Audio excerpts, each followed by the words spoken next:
ಪ್ರಚಲಿತ ಈ ಕಾರ್ಯಕ್ರಮದ ಪ್ರಾಯೋಜಕರು father Muller's charitable trust, SDM college, Ujire.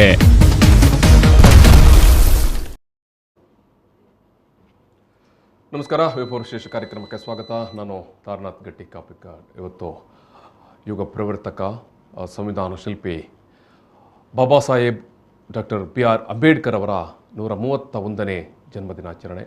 ಈ ಸಂದರ್ಭದಲ್ಲಿ ನಾಡಿನೆಲ್ಲ ಜನತೆಗೆ ಶುಭಾಶಯವನ್ನು ಕೋರ್ತಾ ಇವತ್ತಿನ ಮಾತುಕತೆಯನ್ನು ಆರಂಭಿಸ್ತಾ ಇದ್ದೇವೆ. ಡಾಕ್ಟರ್ ಬಾಬಾ ಸಾಹೇಬ್ ಅಂಬೇಡ್ಕರ್ ಅವರು ಈ ದೇಶದ ಸಂವಿಧಾನದ ರೂವಾರಿಯಾಗಿ ಸಂವಿಧಾನವನ್ನು ಈ ದೇಶಕ್ಕೆ ಸಮರ್ಪಣೆ ಮಾಡುವ ನಿಟ್ಟಿನಲ್ಲಿ ಅವರ ಅತಿ ದೊಡ್ಡ ಕೊಡುಗೆ, ಜೊತೆಗೆ ಇಡೀ ದೇಶದ ಸಮುದಾಯಕ್ಕೆ ಅಥವಾ ಹಿಂದುಳಿದವ ಸಮುದಾಯಕ್ಕೆ ಅವರು ಧ್ವನಿಯಾಗಿ ಅಥವಾ ಒಂದು ಧ್ವನಿಯ ಸ್ವರೂಪದಲ್ಲಿ ಅವರು ಮೂಡಿ ಬಂದದ್ದು ಇಡೀ ಆಧುನಿಕ ಭಾರತದ ಮತ್ತು ಇಡೀ ಜಗತ್ತಿನಲ್ಲೇ ಒಂದು ಹೊಸ ದಿಕ್ಸೂಚಿ, ಒಂದು ಬೆಳಕಾಗಿ ಮೂಡಿ ಬಂದವರು ಡಾಕ್ಟರ್ BR ಅಂಬೇಡ್ಕರ್ ಅವರು. ಇವತ್ತಿನ ಸಂದರ್ಭದಲ್ಲೂ ಕೂಡ ಜಗತ್ತೆಲ್ಲವೂ ಡಾಕ್ಟರ್ ಅಂಬೇಡ್ಕರ್ ಅವರನ್ನು ಸದಾ ಸ್ಮರಿಸುತ್ತೆ ಮತ್ತು ಸದಾ ಸ್ಮರಣೀಯರು ಕೂಡ ಅಂಬೇಡ್ಕರ್. ಈ ದೇಶದಲ್ಲಿ ತಳ ಸಮುದಾಯಕ್ಕೆ ಜೊತೆಗೆ ಎಲ್ಲ ಹಿಂದುಳಿದ ವರ್ಗದ ಜನತೆಗೆ ಒಂದು ಸ್ವಾಭಿಮಾನದ ಬದುಕನ್ನು ಮತ್ತು ತಮ್ಮ ಹಕ್ಕು ಕರ್ತವ್ಯಗಳ ಬಗ್ಗೆ ಒಂದು ಸ್ಪಷ್ಟವಾದಂಥ ಚಿಂತನೆಯನ್ನು ಕಲ್ಪಿಸಿಕೊಟ್ಟ ಒಬ್ಬ ಮಹಾನಾಯಕ ಡಾಕ್ಟರ್ BR ಅಂಬೇಡ್ಕರ್ ಅವರ ಈ ಜನ್ಮದಿನೋತ್ಸವದ ಸಂದರ್ಭದಲ್ಲೇ ನಮ್ಮ ಇವತ್ತಿನ ಈ ಮಾತುಕತೆಯಲ್ಲೇ ನಮ್ಮ ಜೊತೆಗೆ ಡಾಕ್ಟರ್ ರಘು ಧರ್ಮಸೇನ ಅವರು ಜಾಯ್ನ್ ಆಗಿದ್ದಾರೆ ಮತ್ತು ಅನೇಕ ಮಂದಿ ಇವತ್ತಿನ ಮಾತುಕತೆಯಲ್ಲಿ ನಮ್ಮ ಜೊತೆಗೆ ಈ ಒಂದು ನೇರ ಮಾತುಕತೆಯಲ್ಲಿ ಜಾಯ್ನ್ ಆಗಲಿಕ್ಕಿದ್ದಾರೆ. ನಾನು ರಘು ಧರ್ಮಸೇನ ಅವರನ್ನು ಸಮಸ್ತ ವೀಕ್ಷಕರ ಪರವಾಗಿ ಪ್ರೀತಿಪೂರ್ವಕವಾಗಿ ಈ ಒಂದು ಮಾತುಕತೆಗೆ ಸ್ವಾಗತಿಸ್ತಾ ಇದ್ದೇನೆ. ಧರ್ಮಸೇನ ಅವರೇ, ಥ್ಯಾಂಕ್ ಯು. ಕಾಂತಪ್ಪ ಅಲಂಗಾರ್ ಬಹುಜನ ಮುಖಂಡರು ಕೂಡ ಜಾಯ್ನ್ ಆಗಲಿಕ್ಕಿದ್ದಾರೆ. ಆಮೇಲೆ ನಮಗೆ ಬೇರೆ ಬೇರೆ ವಲಯದ ಸ್ತರದ ನಾಯಕರುಗಳು, ಕಾರ್ಯಕರ್ತರುಗಳು, ಸಾಮಾಜಿಕ ಕಾರ್ಯಕರ್ತರುಗಳು ದೂರವಾಣಿ ಮೂಲಕ ನನ್ನನ್ನು ಜಾಯ್ನ್ ಆಗಲಿಕ್ಕಿದ್ದಾರೆ. ನಾನು ಈ ಮಾತುಕತೆಯನ್ನು ಆರಂಭಿಸುವ ಸಂದರ್ಭದಲ್ಲಿ ರಘು ಧರ್ಮಸೇನ ಅವರೇ, ನಾನು ಮೊದಲಾಗಿ ನಿಮ್ಮ ಹತ್ರ ಕೇಳಲಿಕ್ಕೆ ಬಯಸುವಂಥದ್ದು, ಇವತ್ತಿಗೆ ನಮ್ಮ ನಡುವೆ ಭಾಷಣ ಮಾಡೋರು ಅನೇಕ ಮಂದಿ ಹೇಳುವುದಿದೆ, ಸಂವಿಧಾನ ಅದೇನು ಅಂಬೇಡ್ಕರ್ ಅವರನ್ನೇ ಯಾಕೆ ಶಿಲ್ಪಿ ಅಂತ ಕರಿಬೇಕು? ಅನೇಕ ಮಂದಿ ಸೇರಿಕೊಂಡು ತಯಾರು ಮಾಡಿದ ಅಥವಾ ಸಿದ್ಧತೆ ಮಾಡಿದಂಥ ಒಂದು ಸಂವಿಧಾನ ಸಮಿತಿ ಇತ್ತು. ಅದಕ್ಕೆ ಡ್ರಾಫ್ಟಿಂಗ್ ಕಮಿಟಿಯದು ಮಾತ್ರ ಚೇರ್ಮನ್ ಅವರು, ಕರಡು ತಿದ್ದುಪಡಿ ಮಾಡುವಂಥ ಕಮಿಟಿಯ ಚೇರ್ಮನ್ ಅವರು. ಸೊ ಹಾಗಾಗಿ ನೀವು ಬರೇ ಅಂಬೇಡ್ಕರ್ ಒಬ್ಬರನ್ನೇ ಬಿಂಬಿಸುವುದು ಮಾತ್ರ ಸರಿಯಲ್ಲ ಅಂತ ಇವತ್ತಿನ ಕಾಲದಲ್ಲಿ ನಮ್ಮ ನಡುವೆ ಅನೇಕ ಮಂದಿ ಭಾಷಣ ಮಾಡ್ತಾರೆ. ಎಸ್, ಈ ವಿಚಾರವಾಗಿ ಏನು ಹೇಳ್ತೀರಿ ನೀವು? ಸಂವಿಧಾನ ರಚನಾ ಸಭೆಯ ಏನು ದಾಖಲಾತಿಗಳು ಸ್ಪಷ್ಟವಾಗಿ ಅಲ್ಲಿ ಯಾರ ಶ್ರಮ ಇದೆ ಎಂಬುದನ್ನು ತೋರಿಸ್ತದೆ. ಹೌದು. ಸೊ ತುಂಬ ಜನ ಸಮಿತಿಯಲ್ಲಿ ಇದ್ದರು. ಸೊ ಆ ಕಾರಣಕ್ಕೋಸ್ಕರ ಸೊ ಅವರ ದಾಖಲಾತಿಯಲ್ಲಿ ಹೆಸರು ಇದೆ. ಬಟ್ ಕಾರ್ಯಾಚರಣೆಯಲ್ಲಿ ಮತ್ತು ಬೌದ್ಧಿಕ ಶ್ರಮ, ಈ ಸಂದರ್ಭದಲ್ಲಿ ಬೌದ್ಧಿಕ ಶ್ರಮವನ್ನು ಹಾಕುವ ಸಂದರ್ಭದಲ್ಲಿ ಮತ್ತು ಅದರ ಟೆಕ್ನಿಕಾಲಿಟಿ ಏನಿದೆ, ಸೊ ಅದನ್ನೆಲ್ಲ ನಿರ್ವಹಿಸಿದ್ದು ಅದು ಅಂಬೇಡ್ಕರ್. ಅದರ ಬಗ್ಗೆ ಪ್ರಜ್ಞಾವಂತರಿಗೆ ಯಾವುದೇ ಡಿಸ್ಪ್ಯೂಟ್ ಇಲ್ಲ. ಅಥವಾ ಸಂವಿಧಾನ ರಚನಾ ಸಭೆಯ ದಾಖಲಾತಿಗಳನ್ನ ಓದಿದವರಿಗೆ ಆ ಡಿಸ್ಪ್ಯೂಟ್ ಇರಲ್ಲ. ಸೊ ಆ ಏನು ದಾಖಲಾತಿಗಳನ್ನ ಓದದವರಿಗೆ ಅಥವಾ ಅದನ್ನು ಗಮನಿಸದವರಿಗೆ ಒಂದಷ್ಟು ಗೊಂದಲಗಳು ಇವೆ. ಸೊ ಸಂವಿಧಾನ ರಚನಾ ಸಭೆಯ ಸದಸ್ಯರೇ ನೇರವಾಗಿ ಒಪ್ಪಿಕೊಂಡಿದ್ದಾರೆ. ತುಂಬಾ ಜನ ಅಬ್ಸೆಂಟ್ ಇದ್ರು, ಸೌಖ್ಯ ಇರಲಿಲ್ಲ. ಒಂದಿಬ್ರು ಅಬ್ರಾಡ್ಗೆ ಹೋದವರು ಅಲ್ಲಿ ವಾಪಸ್ ಬರ್ಲಿಕ್ಕೆ ಆಗ್ಲಿಲ್ಲ. ಮತ್ತು ಕೆಲವರು ಪ್ರಾಯದ ದೃಷ್ಟಿಯಿಂದ ಕೆಲಸ ಕಾರ್ಯಗಳನ್ನು ಮಾಡಲಿಕ್ಕೆ ಆಗಿಲ್ಲ. ಸೊ ಇದನ್ನು ಎಲ್ಲ ವಿಚಾರಗಳು ಕೂಡ ಸಂಸತ್ತಿನಲ್ಲಿ ಕೂಡ ಏನು ಸಂವಿಧಾನವನ್ನು ಸಂವಿಧಾನ ಕರಡು ಪ್ರತಿಯನ್ನು ಮಂಡನೆ ಮಾಡೋ ಸಂದರ್ಭದಲ್ಲಿ ಕೂಡ ಉಲ್ಲೇಖ ಆಗುತ್ತಾ ಅಂತ ಬಹುಶಃ ಆಗಿದೆ. ಮತ್ತು ಸಂವಿಧಾನವನ್ನು ಅರ್ಪಿಸುವ ದಿನ ಎಲ್ಲ ಸದಸ್ಯರು ಒಪ್ಕೊಳ್ತಾರೆ, ನಮ್ಮ ಶ್ರಮಗಿಂತ ಇಲ್ಲಿ ಅಂಬೇಡ್ಕರ್ ಶ್ರಮ ಜಾಸ್ತಿ ಇದೆ ಎಂಬುದನ್ನ ಒಪ್ಕೊಳ್ತಾರೆ. ಸಂವಿಧಾನವನ್ನು ಸಮರ್ಪಣೆ ಮಾಡುವಂತ ದಿವಸ ಈ ಇಡೀ ಕರಡು ಸಮಿತಿಯ ಸದಸ್ಯರುಗಳು ಒಪ್ಪಿಕೊಳ್ತಾರೆ. ಸೊ ಇದರಲ್ಲಿ ಶ್ರಮ ಇರುವುದು ಅಂಬೇಡ್ಕರ್ದೆ ಅಂತ. ಸೊ ಆ ನೆಲೆಯಲ್ಲಿ ಅದಕ್ಕೆ ಡಿಸ್ಪ್ಯೂಟೇ ಇಲ್ಲ. ಎಸ್, ಈ ವಿಚಾರ ನಾನು ಯಾಕೆ ಕೇಳಿದೆ ಅಂತ ಹೇಳಿದ್ರೆ, ಇವತ್ತಿನ ಸೋಷಿಯಲ್ ಮೀಡಿಯಾಗಳಲ್ಲಿ ಸ್ವಲ್ಪ ಪ್ರಭಾವಿ ನಮ್ಮ ಏನು ಯುವಜನರ ನಡುವೆ, ಯಾಕಂದರೆ ವಿಚಾರಗಳನ್ನು ಹಂಚುವ ಸಂದರ್ಭದಲ್ಲಿ ತೀರ ಲಘುವಾಗಿ ಇಂಥ ವಿಚಾರಗಳನ್ನು ಪ್ರಸ್ತಾಪ ಮಾಡುವಂಥದ್ದು ನಾವು ಪದೇ ಪದೇ ನೋಡ್ತಾ ಇರ್ತೇವೆ. ಅಂಬೇಡ್ಕರ್ ಅವರು ಒಬ್ಬರೇ ಅಲ್ಲ, ನೀವು ಸಂವಿಧಾನ ಶಿಲ್ಪಿ ಅಂತ ಕರಿತೀರಿ, ಆದರೆ ಅವರೊಬ್ಬರೇ ಮಾಡಿದ್ದಲ್ಲ ಇಷ್ಟು ದೊಡ್ಡ ಸಂವಿಧಾನವನ್ನು, ಅದಕ್ಕೆ ಎಲ್ಲರೂ ಸೇರಿ ಮಾಡಿದರು. ಸೊ ಹಾಗಾಗಿ ನೀವು ಬರೀ ಉಳಿದವರ ಪರಿಶ್ರಮವನ್ನು ಅದು ಅಲ್ಲಿ ಗೌನ ಆಗುತ್ತೆ ಅನ್ನುವ ರೀತಿಯಲ್ಲಿ ಇವತ್ತಿನ ಸಂದರ್ಭದಲ್ಲಿ ನಾವು ಮತ್ತು ಅನೇಕ ಮಂದಿ ಬರಹಗಾರರು ಕೂಡ ಸೇರಿಸಿಕೊಳ್ಳುವಂಥದ್ದು ಇದೆ. ಆ ಕಾರಣಕ್ಕಾಗಿ ನಾನು ಕೇಳಿದ್ದು ಅಲ್ಲ, ಅವರ ಶ್ರಮವನ್ನು ಉಳಿದವರ ಶ್ರಮವನ್ನ ಅಂಬೇಡ್ಕರ್ ಕೂಡ ಗೌನ ಮಾಡಿಲ್ಲ. ಎಸ್, ಫೈನಲಿ ಲಾಜಿಕಲಿ ಅಷ್ಟು ಈವನ್ ಒಂದು ಪ್ರಶ್ನೆ ಬರುತ್ತೆ, ಏನು ಸಮುದ್ರ ಮತ್ತು ನದಿ ಯಾರಿಗೆ ಸೇರಬೇಕು ಅಂತ ಈ ಪ್ರಶ್ನೆಗಳು ಉತ್ತರ ಕೊಡ್ತಾರೆ. ಇದು ಸ್ಟೇಟ್ಗೆ ಸೇರಬೇಕು, ಸೆಂಟ್ರಲ್ ಗೌರ್ಮೆಂಟ್ಗೆ ಸೇರಬೇಕು ಅಂತ. ಸೊ ಈ ನಡುವೆ ಇನ್ನೊಬ್ಬ ತುಂಬಾ ಶಾರ್ಪ್ ಇದ್ದ ಒಬ್ಬ ಸದಸ್ಯ ಕೇಳ್ತಾರೆ, ಸ್ವರ್ಗ ಮತ್ತು ನರಕ ಸ್ಟೇಟ್ಗೆ ಸೇರಬೇಕು, ಸೆಂಟ್ರಲ್ ಗೌರ್ಮೆಂಟ್ಗೆ ಸೇರಬೇಕು ಅಂತ. ಸೊ ಇಂತಹ ಪ್ರಶ್ನೆಗಳಿಗೂ ಕೂಡ ಸಮರ್ಥವಾಗಿ ಉತ್ತರ ಕೊಟ್ಟು ಇಡೀ ಸಂವಿಧಾನ ರಚನಾ ಸಭೆಯನ್ನೇ ನಡೆಸಿದ್ದು ಅಂಬೇಡ್ಕರ್. ಅದರ ಬಗ್ಗೆ ನೋಡಿ, ಅಂತ ಪ್ರಶ್ನೆಗಳಿಗೆ, ಅಂತ ಕುತರ್ಕದ ಪ್ರಶ್ನೆಗಳಿಗೆ ಕೂಡ ಉತ್ತರ ಕೊಡುವಂತ ಬೌದ್ಧಿಕ ಸಾಮರ್ಥ್ಯ ಅವ್ರಿಗೆ ಇತ್ತು. ಆ ಕಾಲದಲ್ಲೂ ಕೂಡ ಈ ರೀತಿಯ ಕುತರ್ಕದ ಪ್ರಶ್ನೆಗಳು ಬಂದಿತ್ತು. ಕುತರ್ಕ ಅಂತಲ್ಲ, ಅದು ಲಾಜಿಕಲಿ, ಎಸ್, ಅದು ಕ್ಲಾರಿಟಿ ಇರಬೇಕು, ಸ್ಟೇಟ್ ಮತ್ತು ಸೆಂಟ್ರಲ್ ಗೌರ್ಮೆಂಟ್ ನಡು ಕ್ಲಾರಿಟಿ ಇರಬೇಕು ಎಂಬ ಕಾರಣಕ್ಕೋಸ್ಕರ ಒಂದು ತರ್ಕ. ಇವಾಗ ನಾವು ಜನಸಾಮಾನ್ಯರಿಗೆ ಅದು ಕುತರ್ಕ ಅಂತ ಅನಿಸ್ಬೋದು, ಬಟ್ ಅದು ತರ್ಕದ ಪ್ರಶ್ನೆ. ಸೊ ಎಸ್, ನಾನು ಕಾಂತಪ್ಪ ಅವ್ರ ಹತ್ರ ಬರ್ತೇನೆ. ಕಾಂತಪ್ಪ ಅವರೇ, welcome to the show. Yes, ಬಹುಜನ ಮುಖಂಡರು. ನಾನು ರಘು ಧರ್ಮಸೇನ ಅವರ ಹತ್ರ ಎತ್ತಿದ ಪ್ರಶ್ನೆ ಯಾಕಂತ ಹೇಳಿದ್ರೆ, ಇವತ್ತಿನ ಯೂತ್ ಮತ್ತು ಇವತ್ತಿನ ಸಾಮಾಜಿಕ ಜಾಲತಾಣಗಳಲ್ಲಿ ಮತ್ತು ಇವತ್ತು ಅನೇಕ ಮಂದಿ ನಮ್ಮ ನಡುವೆ ಇವತ್ತಿಗೆ ಕೂಡ ಭಾಷಣ ಮಾಡುವಾಗ ಹೇಳುವಂಥದ್ದು, ಅಂಬೇಡ್ಕರ್ ಒಬ್ಬರೇನಾ ಸಂವಿಧಾನ ಬರೆದವರು, ಅವರನ್ನೊಬ್ಬರನ್ನೇ ನೀವು ಶಿಲ್ಪಿ ಅಂತ ಯಾಕೆ ಕರಿತೀರಿ ಅಂತ. ಎಸ್, ಬಾಬಾ ಸಾಹೇಬ್ ಅಂಬೇಡ್ಕರ್ ಈ ಸಂದರ್ಭದಲ್ಲಿ ಇವತ್ತು ಏಪ್ರಿಲ್ 14 ವರ್ಲ್ಡ್ ನಾಲೆಜ್ ಡೇ. ಈ ಸಂದರ್ಭದಲ್ಲಿ ಎಲ್ಲರಿಗೂ ಶುಭಾಶಯ ಹೇಳ್ತೀನಿ. ನೀವು ಹೇಳಿದಾಗಿನೇ ಬಾಬಾ ಸಾಹೇಬ್ ಅಂಬೇಡ್ಕರ್ ಒಬ್ಬರೇ ಬರೆದದಲ್ಲ, ಅವರೇ ಹೇಳ್ತಾ ಇದ್ದಾರೆ ಪಾರ್ಲಿಮೆಂಟ್ನಲ್ಲಿ. ರಾಮಸ್ವಾಮಿ ಅದು ಕ್ವಶನ್ ಮಾಡ್ತಾರೆ, ಕೆಲವರು ಒಬ್ಬರೇ ಹೇಳಿ, ಎಲ್ಲರೂ ಫಾರಿನ್ ಹೋಗಿದ್ದಾರೆ, ಕೆಲವರೆಲ್ಲ ಅಸೌಖ್ಯದಿಂದಿದ್ದಾರೆ, ಕೆಲವರು ಡೆತ್ ಆಗಿದ್ದಾರೆ. ಅದಕ್ಕೆ ಅವರು ಹೇಳ್ತಾರೆ, we have enacted the constitution ಹೇಳ್ತಾರೆ. ನಾವೆಲ್ಲರೂ ಸೇರಿ, ನಾನು ಒಬ್ಬನೇ ಅಲ್ಲ ಹೇಳಿ. ಬಾಬಾ ಸಾಹೇಬ್ರು ಆ ದೃಷ್ಟಿಯಲ್ಲಿ ನಾವೆಲ್ಲರೂ ನೋಡ್ಬೇಕಾಗಿದೆ. ಈ ಸಂವಿಧಾನವನ್ನು ನಾವೆಲ್ಲರೂ ಮಾಡಿದ್ದು ಹೇಳಬೇಕು. ಇದು ಎಲ್ಲರೂ ನಮ್ಮ ಎಲ್ಲಾ ಸಮುದಾಯಕ್ಕೆ 131 ಕೋಟಿ ಜನ ಎಷ್ಟೋ ಇದ್ದಾರೆ, ಅವರೆಲ್ಲರಿಗೆ ಸನ್ನುವಂತ ಮಾನವ ಹಕ್ಕುಗಳು, ಸಂವಿಧಾನ ಅದರ ಹಕ್ಕುಗಳು ಎಲ್ಲರಿಗೆ ಅದು ಸನ್ನುವಂತ. ಅದು ಬಾಬಾ ಸಾಹೇಬ್ರು ಕೇವಲ ದಲಿತರಿಗೆ ಮಾತ್ರ ಅವ್ರು ಬರೀಲಿಲ್ಲ, ಇಲ್ಲಿ ಎಲ್ಲ ದಲಿತ, ಹಿಂದುಳಿದ ವರ್ಗ, ಧಾರ್ಮಿಕ ಅಲ್ಪಸಂಖ್ಯಾತರು ಹಾಗೂ ಉನ್ನತ ವರ್ಗದ ಮೇಲ್ವರ್ಗದ ಮಹಿಳೆಯರನ್ನು ಕೂಡ ವಿಮೋಚನೆ ದೃಷ್ಟಿ ಇಟ್ಕೊಂಡವರು ಈ ಸಂವಿಧಾನ ಬರೆದಿದ್ದಾರೆ. ಹಾಗಾಗಿ ಇದು ಎಲ್ಲ ಸಮುದಾಯದವರಿಗೆ ಸಂದಬೇಕಾದ. ಹಾಗಾಗಿ ಆ ಸಂದರ್ಭದಲ್ಲಿ ಮೇಲ್ವರ್ಗದ ಮಹಿಳೆಯರಿಗೆ ಸ್ವಾತಂತ್ರ್ಯ ಅಂತ ಇರಲಿಲ್ಲ. ಆ ದೃಷ್ಟಿಯಲ್ಲಿ ಅದನ್ನು ಸಂವಿಧಾನ ಬರೆದಿದ್ದಾರೆ. ಎಸ್, ಇದು ಕಾಂತಪ್ಪ, ನಾನು ಒಂದು ನಿಮಿಷ ಈ ನಡುವೆ ನಮ್ಮ ಜೊತೆಗೆ ಬೆಂಗಳೂರಿನಿಂದ ಹಿರಿಯ ಚಿಂತಕರು ಮತ್ತು ಹಿರಿಯ ಪತ್ರಕರ್ತರು ಆಗಿರುವಂತಹ ಡಾಕ್ಟರ್ MS ಮಣಿ ಅವರು ನೇರ ಸಂಪರ್ಕದಲ್ಲಿದ್ದಾರೆ. ಸರ್ ನಮಸ್ಕಾರ. ನಮಸ್ಕಾರ.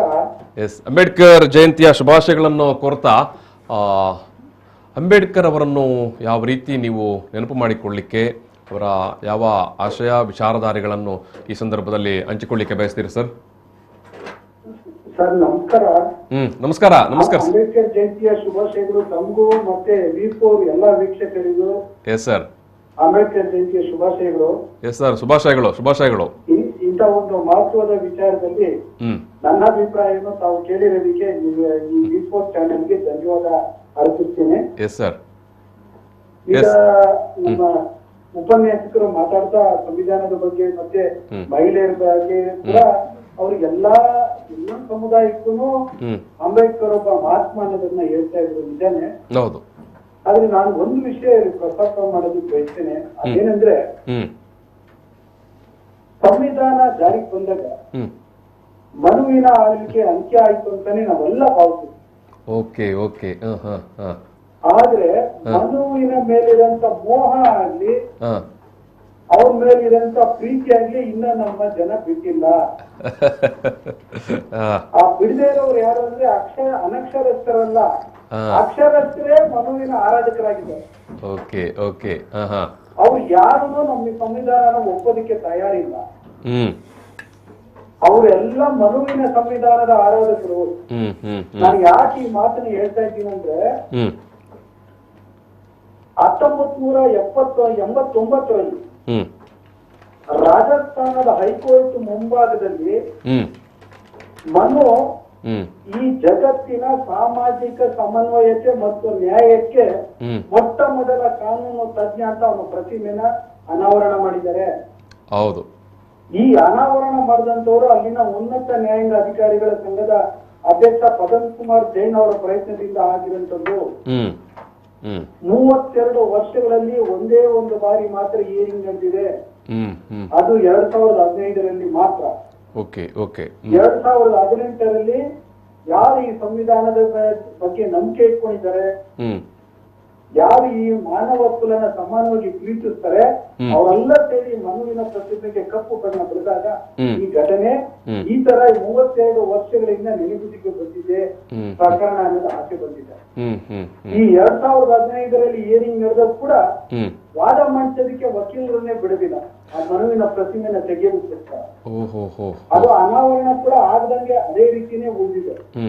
ಸೊ ಈ ತರ ಮನಸ್ಥಿತಿ ಇರೋರು ನಮ್ಮಲ್ಲಿ ಇರುವಾಗ ಸಂವಿಧಾನ ಸಂಪೂರ್ಣವಾಗಿ ಜಾರಿಗೆ ಬಂದಿದೆ, ಮನುಷ್ಯರನ್ನ ಪರಸ್ಪರ ಗೌರವಿಸುವಂತ ಕಾಲ ಬಂದಿದೆ ಅಂತ ನಂಬಂತದ್ದು ನಿಜಕ್ಕೂ ಆಗ್ಲಾರ್ದು ಅಂತ ಅನ್ಸುತ್ತೆ. ಬಾಬಾ ಸಾಹೇಬ್ ಅಂಬೇಡ್ಕರ್ ಅವರು ಬರೀ ಪುರುಷರಿಗೆ ಅಲ್ಲ, ಬರೀ ದಲಿತರಿಗೆ ಅಲ್ಲ, ಮಹಿಳೆಯರು ಸೇರಿದಂತೆ ಸಂಪೂರ್ಣ ಮಾನವ ಕುಲಕ್ಕೆ ಮನುಕು ಏನು ಈ ಮಾನವ ಕುಲ ಇದೆ ಇದರ ಎಲ್ಲರ ಹಕ್ಕುಗಳನ್ನ ಕಾಪಾಡೋದಕ್ಕೋಸ್ಕರ ಅವರು ಬರ್ದಿರೋಂಥದ್ದು ಕೊಟ್ಟಿರೋಂಥದ್ದೇ ಸಂವಿಧಾನ. ಆ ಸಂವಿಧಾನದ ಉಳಿಸ್ಕೊಳ್ಳೋದಕ್ಕೋಸ್ಕರ ಇವತ್ತು ನಾವೆಲ್ಲರೂ ಕೂಡಿ ಅಂಬೇಡ್ಕರ್ ಆಗ್ತಿದ್ದಾರೆ. ಹೌದು ಹೌದು, ಖಂಡಿತ ಸರ್, ಖಂಡಿತ. ನನ್ನನ್ನು ಒಳಗೊಂಡಂತೆ ಎಲ್ಲರೂ ಆಗ್ಬೇಕಾಗಿದೆ. ಆಗ ಮಾತ್ರನೇ ಸಂವಿಧಾನ ಅದರ ಆಶಯಗಳು, ಮಾನವ ಹಕ್ಕುಗಳು ಮತ್ತೆ ಎಲ್ಲವೂ ಉಳಿಯೋದು ಆಗ್ಲೇ ಸಾಧ್ಯ. ಇವತ್ತಿನ ಈ ಹೋಗ್ತಾ ಇರತಕ್ಕದ್ದು ಏನು ಈ ಧರ್ಮದ ಆಧಾರದ ಮೇಲೆ ನಡೀತಿರ್ತಕ್ಕಂಥ ಹೋರಾಟ ಎಲ್ಲೂ ಅಂಬೇಡ್ಕರ್ ಯಾವ ಧರ್ಮದ ಮೇಲು ಅಥವಾ ಕೀಳು ಅಂತ ಹೇಳಿದವರಂತವರಲ್ಲ, ಎಲ್ಲವನ್ನ ಪರಸ್ಪರ ಗೌರವಿಸಂತವ್ರು. ಇಲ್ಲಿನ ತಾರತಮ್ಯನ ನೋಡಿ ಸಹಿಸಕ್ಕಾಗದೆ ಅವರು ಬೌದ್ಧ ಧರ್ಮನ ಅಪ್ಕೊಂಡಂತವ್ರು. ಹೌದು, ಖಂಡಿತ ಖಂಡಿತ ಖಂಡಿತ. ಆದ್ರೆ ಈಗ ಕೆಲವು ಜನ ಅದನ್ನ ಮನುವಿನ ಯಾರು ಈ ಆರಾಧಕರಿದ್ದಾರೆ ಅವರೆಲ್ಲ ಕೂಡಿ ಅವರು ಈ ಒಂದು ಧರ್ಮನ ಕುರಿತು ಹಿಂಗ್ ಹೇಳುದು ಈ ರೀತಿ ಹೇಳುದು ಅಂತ ಅದಕ್ಕೆ ಬಣ್ಣ ಕೊಟ್ಟಿದ್ದಾರೆ. ಅದೇ ದುರಂತದ ವಿಚಾರ. ಮಾತಾಡ್ಬೇಕಾದಂತ ಯಾರು ಈ ಪ್ರಗತಿ ಪಡೆದಿದ್ದಾರೆ ಅವರು ಮಾತಾಡದೆ ಮೌನವಾಗಿ ಕುಳಿತಿರೋದು ಈ ವಿಚಾರದಲ್ಲಿ ಒಂದ್ ಸ್ವಲ್ಪ ನೋವು ತರ್ತಕ್ಕಂತ ವಿಚಾರ. ಎಲ್ಲರೂ ಈ ವಿ4 ಚಾನೆಲ್ ಮೂಲಕ ಎಲ್ಲರನ್ನೂ ನಾನು ಬಯಸೋದಿಷ್ಟೇ, ದಯಮಾಡಿ ಎಲ್ಲರೂ ಮಾತಾಡೋದಕ್ಕಾಗುತ್ತೆ. ಸಂವಿಧಾನ ಒಂದೇ ನಮ್ಮ ದೇಶನ ಆಗ್ಬೇಕು, ಆಗ ಮಾತ್ರನೇ ನಾವೆಲ್ಲ ಸಮಾನವಾಗಿರೋಕ್ಕೆ ಸಾಧ್ಯ, ಮನುಷ್ಯ ಸಾಧ್ಯ. ಎಸ್ ಎಸ್ ಎಸ್, ಖಂಡಿತ ಸರ್. Thank you sir. ತುಂಬ ಒಳ್ಳೆಯ ಕಣ್ತೆರೆಸುವಂಥ ವಿಚಾರಗಳನ್ನು ನಮ್ಮ ಮುಂದೆ ಇಟ್ಟಿದ್ದೀರಿ sir. Thank you sir, thank you. Yes, MS ಮಣಿಯವರು ತುಂಬ ಏನು ನಾವು ಜಿಜ್ಞಾಸೆ ಮಾಡಬೇಕಾದ ವಿಚಾರವೊಂದನ್ನೇ ನಮ್ಮ ಮುಂದೆ ಇಟ್ಟರು ಕೂಡ ಇನ್ನೂ ಕೂಡ ಮನುವಿನ ಆರಾಧಕರು, ಮನುವಿನ ಸಂವಿಧಾನವೇ ಶ್ರೇಷ್ಠ ಅಂತ ಹೇಳುವಂಥ ಸ್ಥಿತಿ ಸನ್ನಿವೇಶ ಇದೆ. ಸೊ ಏನೋ ರಾಜಸ್ಥಾನ ಹೈಕೋರ್ಟ್ನ ಮುಂದೆನೇ ಮನುವಿನ ಪ್ರತಿಮೆಯನ್ನು ಪ್ರತಿಷ್ಠಾಪಿಸಿ ಇದ್ದಂಥ ವಿಚಾರವನ್ನು ಅವರು ಉಲ್ಲೇಖ ಮಾಡಿದರು. ಎಸ್ ಧರ್ಮಸೇನ ಅವರೇ, ನಾನು ಇದಕ್ಕೆ ಪೂರಕವಾಗಿ ಒಂದು ಆಯಾಮವನ್ನು ಗಮನಕ್ಕೆ ತರಲಿಕ್ಕೆ ಬಯಸ್ತೇನೆ. Yes sir. ಗಣರಾಜ್ಯ ಅಂದ್ರೇನು? What is republic? ಇಲ್ಲಿವರೆಗೆ ನಾವು ಅರ್ಥ ಮಾಡ್ಕೊಂಡು ಬಂದದೇನು? ಪರ್ಟಿಕ್ಯುಲರ್ ಡೇ ಜನವರಿ 26 ಹೌದು, ಸಂವಿಧಾನವನ್ನು ನಾವು ಸ್ವೀಕಾರ ಮಾಡಿದ್ವಿ, ನಮಗೆ ನಾವೇ ಅರ್ಪಿಸಿಕೊಂಡೆವು ಅಂತ. ಅದೇ ಗಣರಾಜ್ಯ ಅಂದ್ರೆ. ಗಣರಾಜ್ಯದ ಪರಿಕಲ್ಪನೆ ಪ್ರಾಚೀನ ಕಾಲದಲ್ಲೂ ಇಂಡಿಯಾದಲ್ಲಿ ಇತ್ತು. ಏನು ಗಣರಾಜ್ಯ ಅಂದ್ರೆ? ಮೂರು ವಿಚಾರಗಳಿವೆ ಗಣರಾಜ್ಯ ಅಂದ್ರೆ. ಒಂದು ದಿನ ನಾವು ಯಾವುದೋ ಡಾಕ್ಯುಮೆಂಟ್ ಅನ್ನ ಅರ್ಪಿಸ್ಕೊಳ್ಳೋದಲ್ಲ. ಒಂದು ಗಣರಾಜ್ಯ ಅಂದ್ರೆ ನಿಗದಿತ ಅವಧಿಗೆ ಚುನಾವಣೆಯ ಮೂಲಕ, ನಿಗದಿತ ಅವಧಿಗೆ ಚುನಾವಣೆಯ ಮೂಲಕ ಒಂದು ದೇಶದ ಮುಖ್ಯಸ್ಥ ಆಯ್ಕೆ ಆಗೋದು, ಇದು ಗಣರಾಜ್ಯ, ರಿಪಬ್ಲಿಕ್. ಇನ್ನೊಂದು ವಂಶ ಪಾರಂಪರ್ಯವಾಗಿ ಅವನು ಆಯ್ಕೆ ಆಗಬಾರ್ದು. ವಂಶ ಪಾರಂಪರ್ಯ ಆಡಳಿತಕ್ಕೆ ಅವಕಾಶ ಇಲ್ಲ, ಅದು ಗಣರಾಜ್ಯ. ಮತ್ತು ನಿಗದಿತ ಅವಧಿ, ಆವಾಗಲೇ ಹೇಳಿದಾಗೆ. ಮತ್ತು ಚುನಾವಣೆಯಲ್ಲಿ ನಿಗದಿತ ಅವಧಿ, ಚುನಾವಣೆಯಲ್ಲಿ ಆಯ್ಕೆ ಆಗ್ಬೇಕು, ಚುನಾವಣೆಯ ಮೂಲಕ ಆಯ್ಕೆ ಆಗ್ಬೇಕು. ನಿಗದಿತ ಅವಧಿಗೆ ಮಾತ್ರ, ಮತ್ತು ವಂಶ ಪಾರಂಪರ್ಯವಾಗಿ ಆಯ್ಕೆ ಆಗ್ಲಿಕ್ಕೆ ಇಲ್ಲ. ಇದು ಗಣರಾಜ್ಯ. ಇದು ರಾಜಕೀಯ ವ್ಯವಸ್ಥೆಗೆ ಮಾತ್ರ ಅಲ್ಲ. ಈ ಗಣರಾಜ್ಯದ ಪರಿಕಲ್ಪನೆ ಆರ್ಥಿಕ ಕ್ಷೇತ್ರಕ್ಕೂ ಅಪ್ಲೈ ಆಗ್ಬೇಕಿತ್ತು, ಸಾಮಾಜಿಕ ಕ್ಷೇತ್ರಕ್ಕೂ ಅಪ್ಲೈ ಆಗಬೇಕಿತ್ತು, ವ್ಯಾಪಾರಕ್ಕೆ ಅಪ್ಲೈ ಆಗಬೇಕಿತ್ತು, ಉದ್ಯೋಗಕ್ಕೆ ಅಪ್ಲೈ ಆಗಬೇಕಿತ್ತು. ಉದಾಹರಣೆಗೆ ಉದ್ಯೋಗದಲ್ಲಿ ಮೀಸಲಾತಿ ಅಂತ ಮಾತಾಡ್ತಾರಲ್ಲ, ಮೀಸಲಾತಿ ಎಷ್ಟು ಪರ್ಸೆಂಟೇಜ್ ಜಾರಿಯಾಗಿದೆ? ಮತ್ತೆ ಯಾವ ಕ್ಷೇತ್ರದಲ್ಲಿ? ಸಾಮಾನ್ಯವಾಗಿ ಹೇಳುವಂಥ ಒಂದು ಮಾತು ಉಂಟು ಧರ್ಮಸೇನ ಅವರೇ ಮತ್ತು ಕಾಂತಪ್ಪ ಅವರೇ, ಮೀಸಲಾತಿಯ ಮೂಲಕ ತಳ ಸಮುದಾಯದವರೆಲ್ಲ ಅವಕಾಶಗಳನ್ನು ಕಿತ್ತುಕೊಂಡ್ರು ಅಂತ ನಮ್ಮ ಅನೇಕ ಮಂದಿ ಇವತ್ತಿನಲ್ಲಿ ಕೂಡ ಮಾತನಾಡುವವರು ಇದ್ದಾರೆ. ಹೌದು, ಮೀಸಲಾತಿ ಯಾವ ಕ್ಷೇತ್ರದಲ್ಲಿ ಜಾರಿಯಾಗಿದೆ ಅದು ಪ್ರಶ್ನೆ. D&C ಪೋಸ್ಟಿಂಗ್ಸ್ ಅಲ್ಲಿ ಜಾರಿಯಾಗಿದೆ. ಅದರಲ್ಲೂ ಕೂಡ ಡಿ ಗ್ರೂಪ್ ಅಲ್ಲಿ 100%ಗಿಂತೂ ಇನ್ಕ್ರೀಸ್ ಆಗಿದೆ. ಯಾವ್ದು ಡಿ ಗ್ರೂಪ್? ಆ ಪೋಸ್ಟ್ಗಳಿಗೆ ಯಾವುದು? ಅದಕ್ಕೆ ಕಾಂಪಿಟೇಷನ್ ಇಲ್ಲ. ಬಿಸ್ನೆಸ್ ಅಲ್ಲಿ ಯಾಕಿಲ್ಲ? ಸೈನ್ಸ್ ಅಂಡ್ ಟೆಕ್ನಾಲಜಿಯಲ್ಲಿ ಯಾಕಿಲ್ಲ? ಮಿಲಿಟರಿಯಲ್ಲಿ ಯಾಕಿಲ್ಲ? ಉನ್ನತ ಶಿಕ್ಷಣದಲ್ಲಿ, IIT ಇಂಥದ ಸಂಸ್ಥೆಗಳಲ್ಲಿ ಯಾಕಿಲ್ಲ? ಸೊ ಲ್ಯಾಂಡ್ ಕಂಪೇರ್ ಮಾಡಿದ್ರೆ ಭೂಮಿಯ ಒಡೆತನದಲ್ಲಿ ದಲಿತರ ಪಾಲು ಎಷ್ಟು? ಭೂಮಿಯ ಒಡೆತನದಲ್ಲಿ ದಲಿತರ ಪಾಲು ಎಷ್ಟು? ವ್ಯಾಪಾರದಲ್ಲಿ ದಲಿತರ ಪಾಲು ಎಷ್ಟು? ವ್ಯಾಪಾರದಲ್ಲಿ ದಲಿತರ ಪಾಲು ಎಷ್ಟು? ಪತ್ರಿಕೋದ್ಯಮದಲ್ಲಿ ದಲಿತರ ಪಾಲು ಎಷ್ಟು? ಕರ್ನಾಟಕದಲ್ಲಿ ಇವತ್ತು ಭಾರೀ 1.5 ತಿಂಗಳಿಂದ ಏನೋ ಕೋಮು ಸೂಕ್ಷ್ಮ ವಿಚಾರಗಳೇ, ಕೋಮು ಧ್ರುವೀಕರಣ ನಡೀತಾ ಉಂಟು. ಇಲ್ಲಿ ಇವನ ಹತ್ರ ವ್ಯಾಪಾರ ಮಾಡಬೇಕು, ಇವನ ಹತ್ರ ವ್ಯಾಪಾರ ಮಾಡಬಾರದು, ಇವನ ಅಂಗಡಿಗೆ ಹೋಗಬೇಕು, ಇವನ ಅಂಗಡಿಗೆ ಹೋಗಬಾರದು. ಎಸ್, ನೀವು ಪ್ರಶ್ನೆ ಎತ್ತಿದ್ದೀರಿ, ದಲಿತರು ವ್ಯಾಪಾರದಲ್ಲಿ ಪಾಲು ಎಷ್ಟು ಅಂತ. ಎಸ್, ಅವರೊಂದು ಮೊದಲಲ್ಲಿ ಇದು ಹೇಳಿದರು, ಸರ್ವಿಸ್ನಲ್ಲಿ ಸರ್ಕಾರದ ಅಂಕಿಅಂಶ ಪ್ರಕಾರ ಸರ್ಕಾರಿ ಒಡೆತನ ಸೇವಾ ವಲಯದಲ್ಲಿ SST ಎಷ್ಟು ಪ್ರಾಧಾನ್ಯತೆ ಇದೆ ಹೇಳಿ. ಇಲ್ಲಿ ಜಾತಿವಾರು ನೋಡಿದರೆ ಬ್ರಾಹ್ಮಣರು 3.5% ಇದ್ದಾರೆ, 62% ಪ್ರಾತಿನಿಧ್ಯ ಪಡ್ಕೊಂಡಿದ್ದಾರೆ. ಕ್ಷತ್ರಿಯರು 5.5% ಇದ್ದಾರೆ, 12% ಪಡೆದಿದ್ದಾರೆ. ವೈಶ್ಯರು 6% ಇದ್ದಾರೆ, ಅವರು 3% ಮಾಡಿದ್ದಾರೆ, 37. ಶೂದ್ರರು 55%, ಖಾಲಿ 11% ಮಾಡಿದ್ದಾರೆ. SST 30% ಇದ್ದಾರೆ, ಕೇವಲ 12% ಪಡೆದಿದ್ದಾರೆ. ಹಾಗಾಗಿ ಇಲ್ಲಿ ಅಂಕಿಅಂಶ ಸರ್ಕಾರದ ನೋಡಿದರೆ ತುಂಬ SSTಗಳ ಇಲ್ಲಿ ಅಂಕಿಅಂಶ ಕಡಿಮೆ ಇದೆ. ಹಾಗೇನೆ ಅವರು ಕೈಗಾರಿಕೆಯಲ್ಲಿ ಕೂಡ ಹೇಳಿದರು, ಬ್ರಾಹ್ಮಣರು 3.5 ಇದ್ದಾರೆ, 49% ಅವರು ಜಾಸ್ತಿ ಇದ್ದಾರೆ. ಕ್ಷತ್ರಿಯರು ಕೂಡ 5.5 ಜನಸಂಖ್ಯೆ ಇದ್ದಾರೆ, 18.5% ಜಾಸ್ತಿ ಇದ್ದಾರೆ ಒಡೆತನ ಕೈಗಾರಿಕೆ. ವೈಶ್ಯರು ಕೂಡ 6% ಇದ್ದಾರೆ, 22%, 10% ಒಡೆತನ ಹೊಂದಿದ್ದಾರೆ. ಶೂದ್ರರು ಅದರಲ್ಲಿ OBC ರಿಲಿಜಿಯಸ್ ಮೈನಾರಿಟಿ 50 ಇದ್ರೆ ಒಟ್ಟಿಗೆ SST OBC ರಿಸರ್ವ್ 4.20 ಮಾತ್ರ ಪಡೆದಿದ್ದಾರೆ. SSTಗಳು 30% ಇದ್ದರೆ 0. ಅಲ್ಲಿ ಸೂಕ್ಷ್ಮ 1.00 ಇದ್ದಾರೆ. ಅಲ್ಲಿ ಏನು ಒಡೆತನೇ ಇಲ್ಲ ಕೈಗಾರಿಕೆಯಲ್ಲಿ. ಕೈಗಾರಿಕೆ ಒಡೆತನ ದಲಿತ ಸಮುದಾಯದ್ದು ಜೀರೋದಲ್ಲಿದೆ. ಓಕೆ ಹಾಗೆ ಕೃಷಿ ಕಡೆ ಕೂಡ ಜುಡಿಷಿಯರಿ ನ್ಯಾಯಾಂಗ ವಿಚಾರಕ್ಕೆ ಬರುವಾಗ ಕೃಷಿಯಲ್ಲಿ ಕೂಡ ದೊಡ್ಡ ರೈತರು 24% ಇದ್ದಾರೆ. ಅಲ್ಲಿ ಅವರು ಭೂ ಒಡೆತನ 71% ಇದ್ದಾರೆ. ಮಧ್ಯಮ ಮತ್ತು ಸಣ್ಣ ರೈತರು 41% ಇದ್ದಾರೆ. 27% ಭೂ ಒಡೆತನ ಪಡೆದಿದ್ದಾರೆ.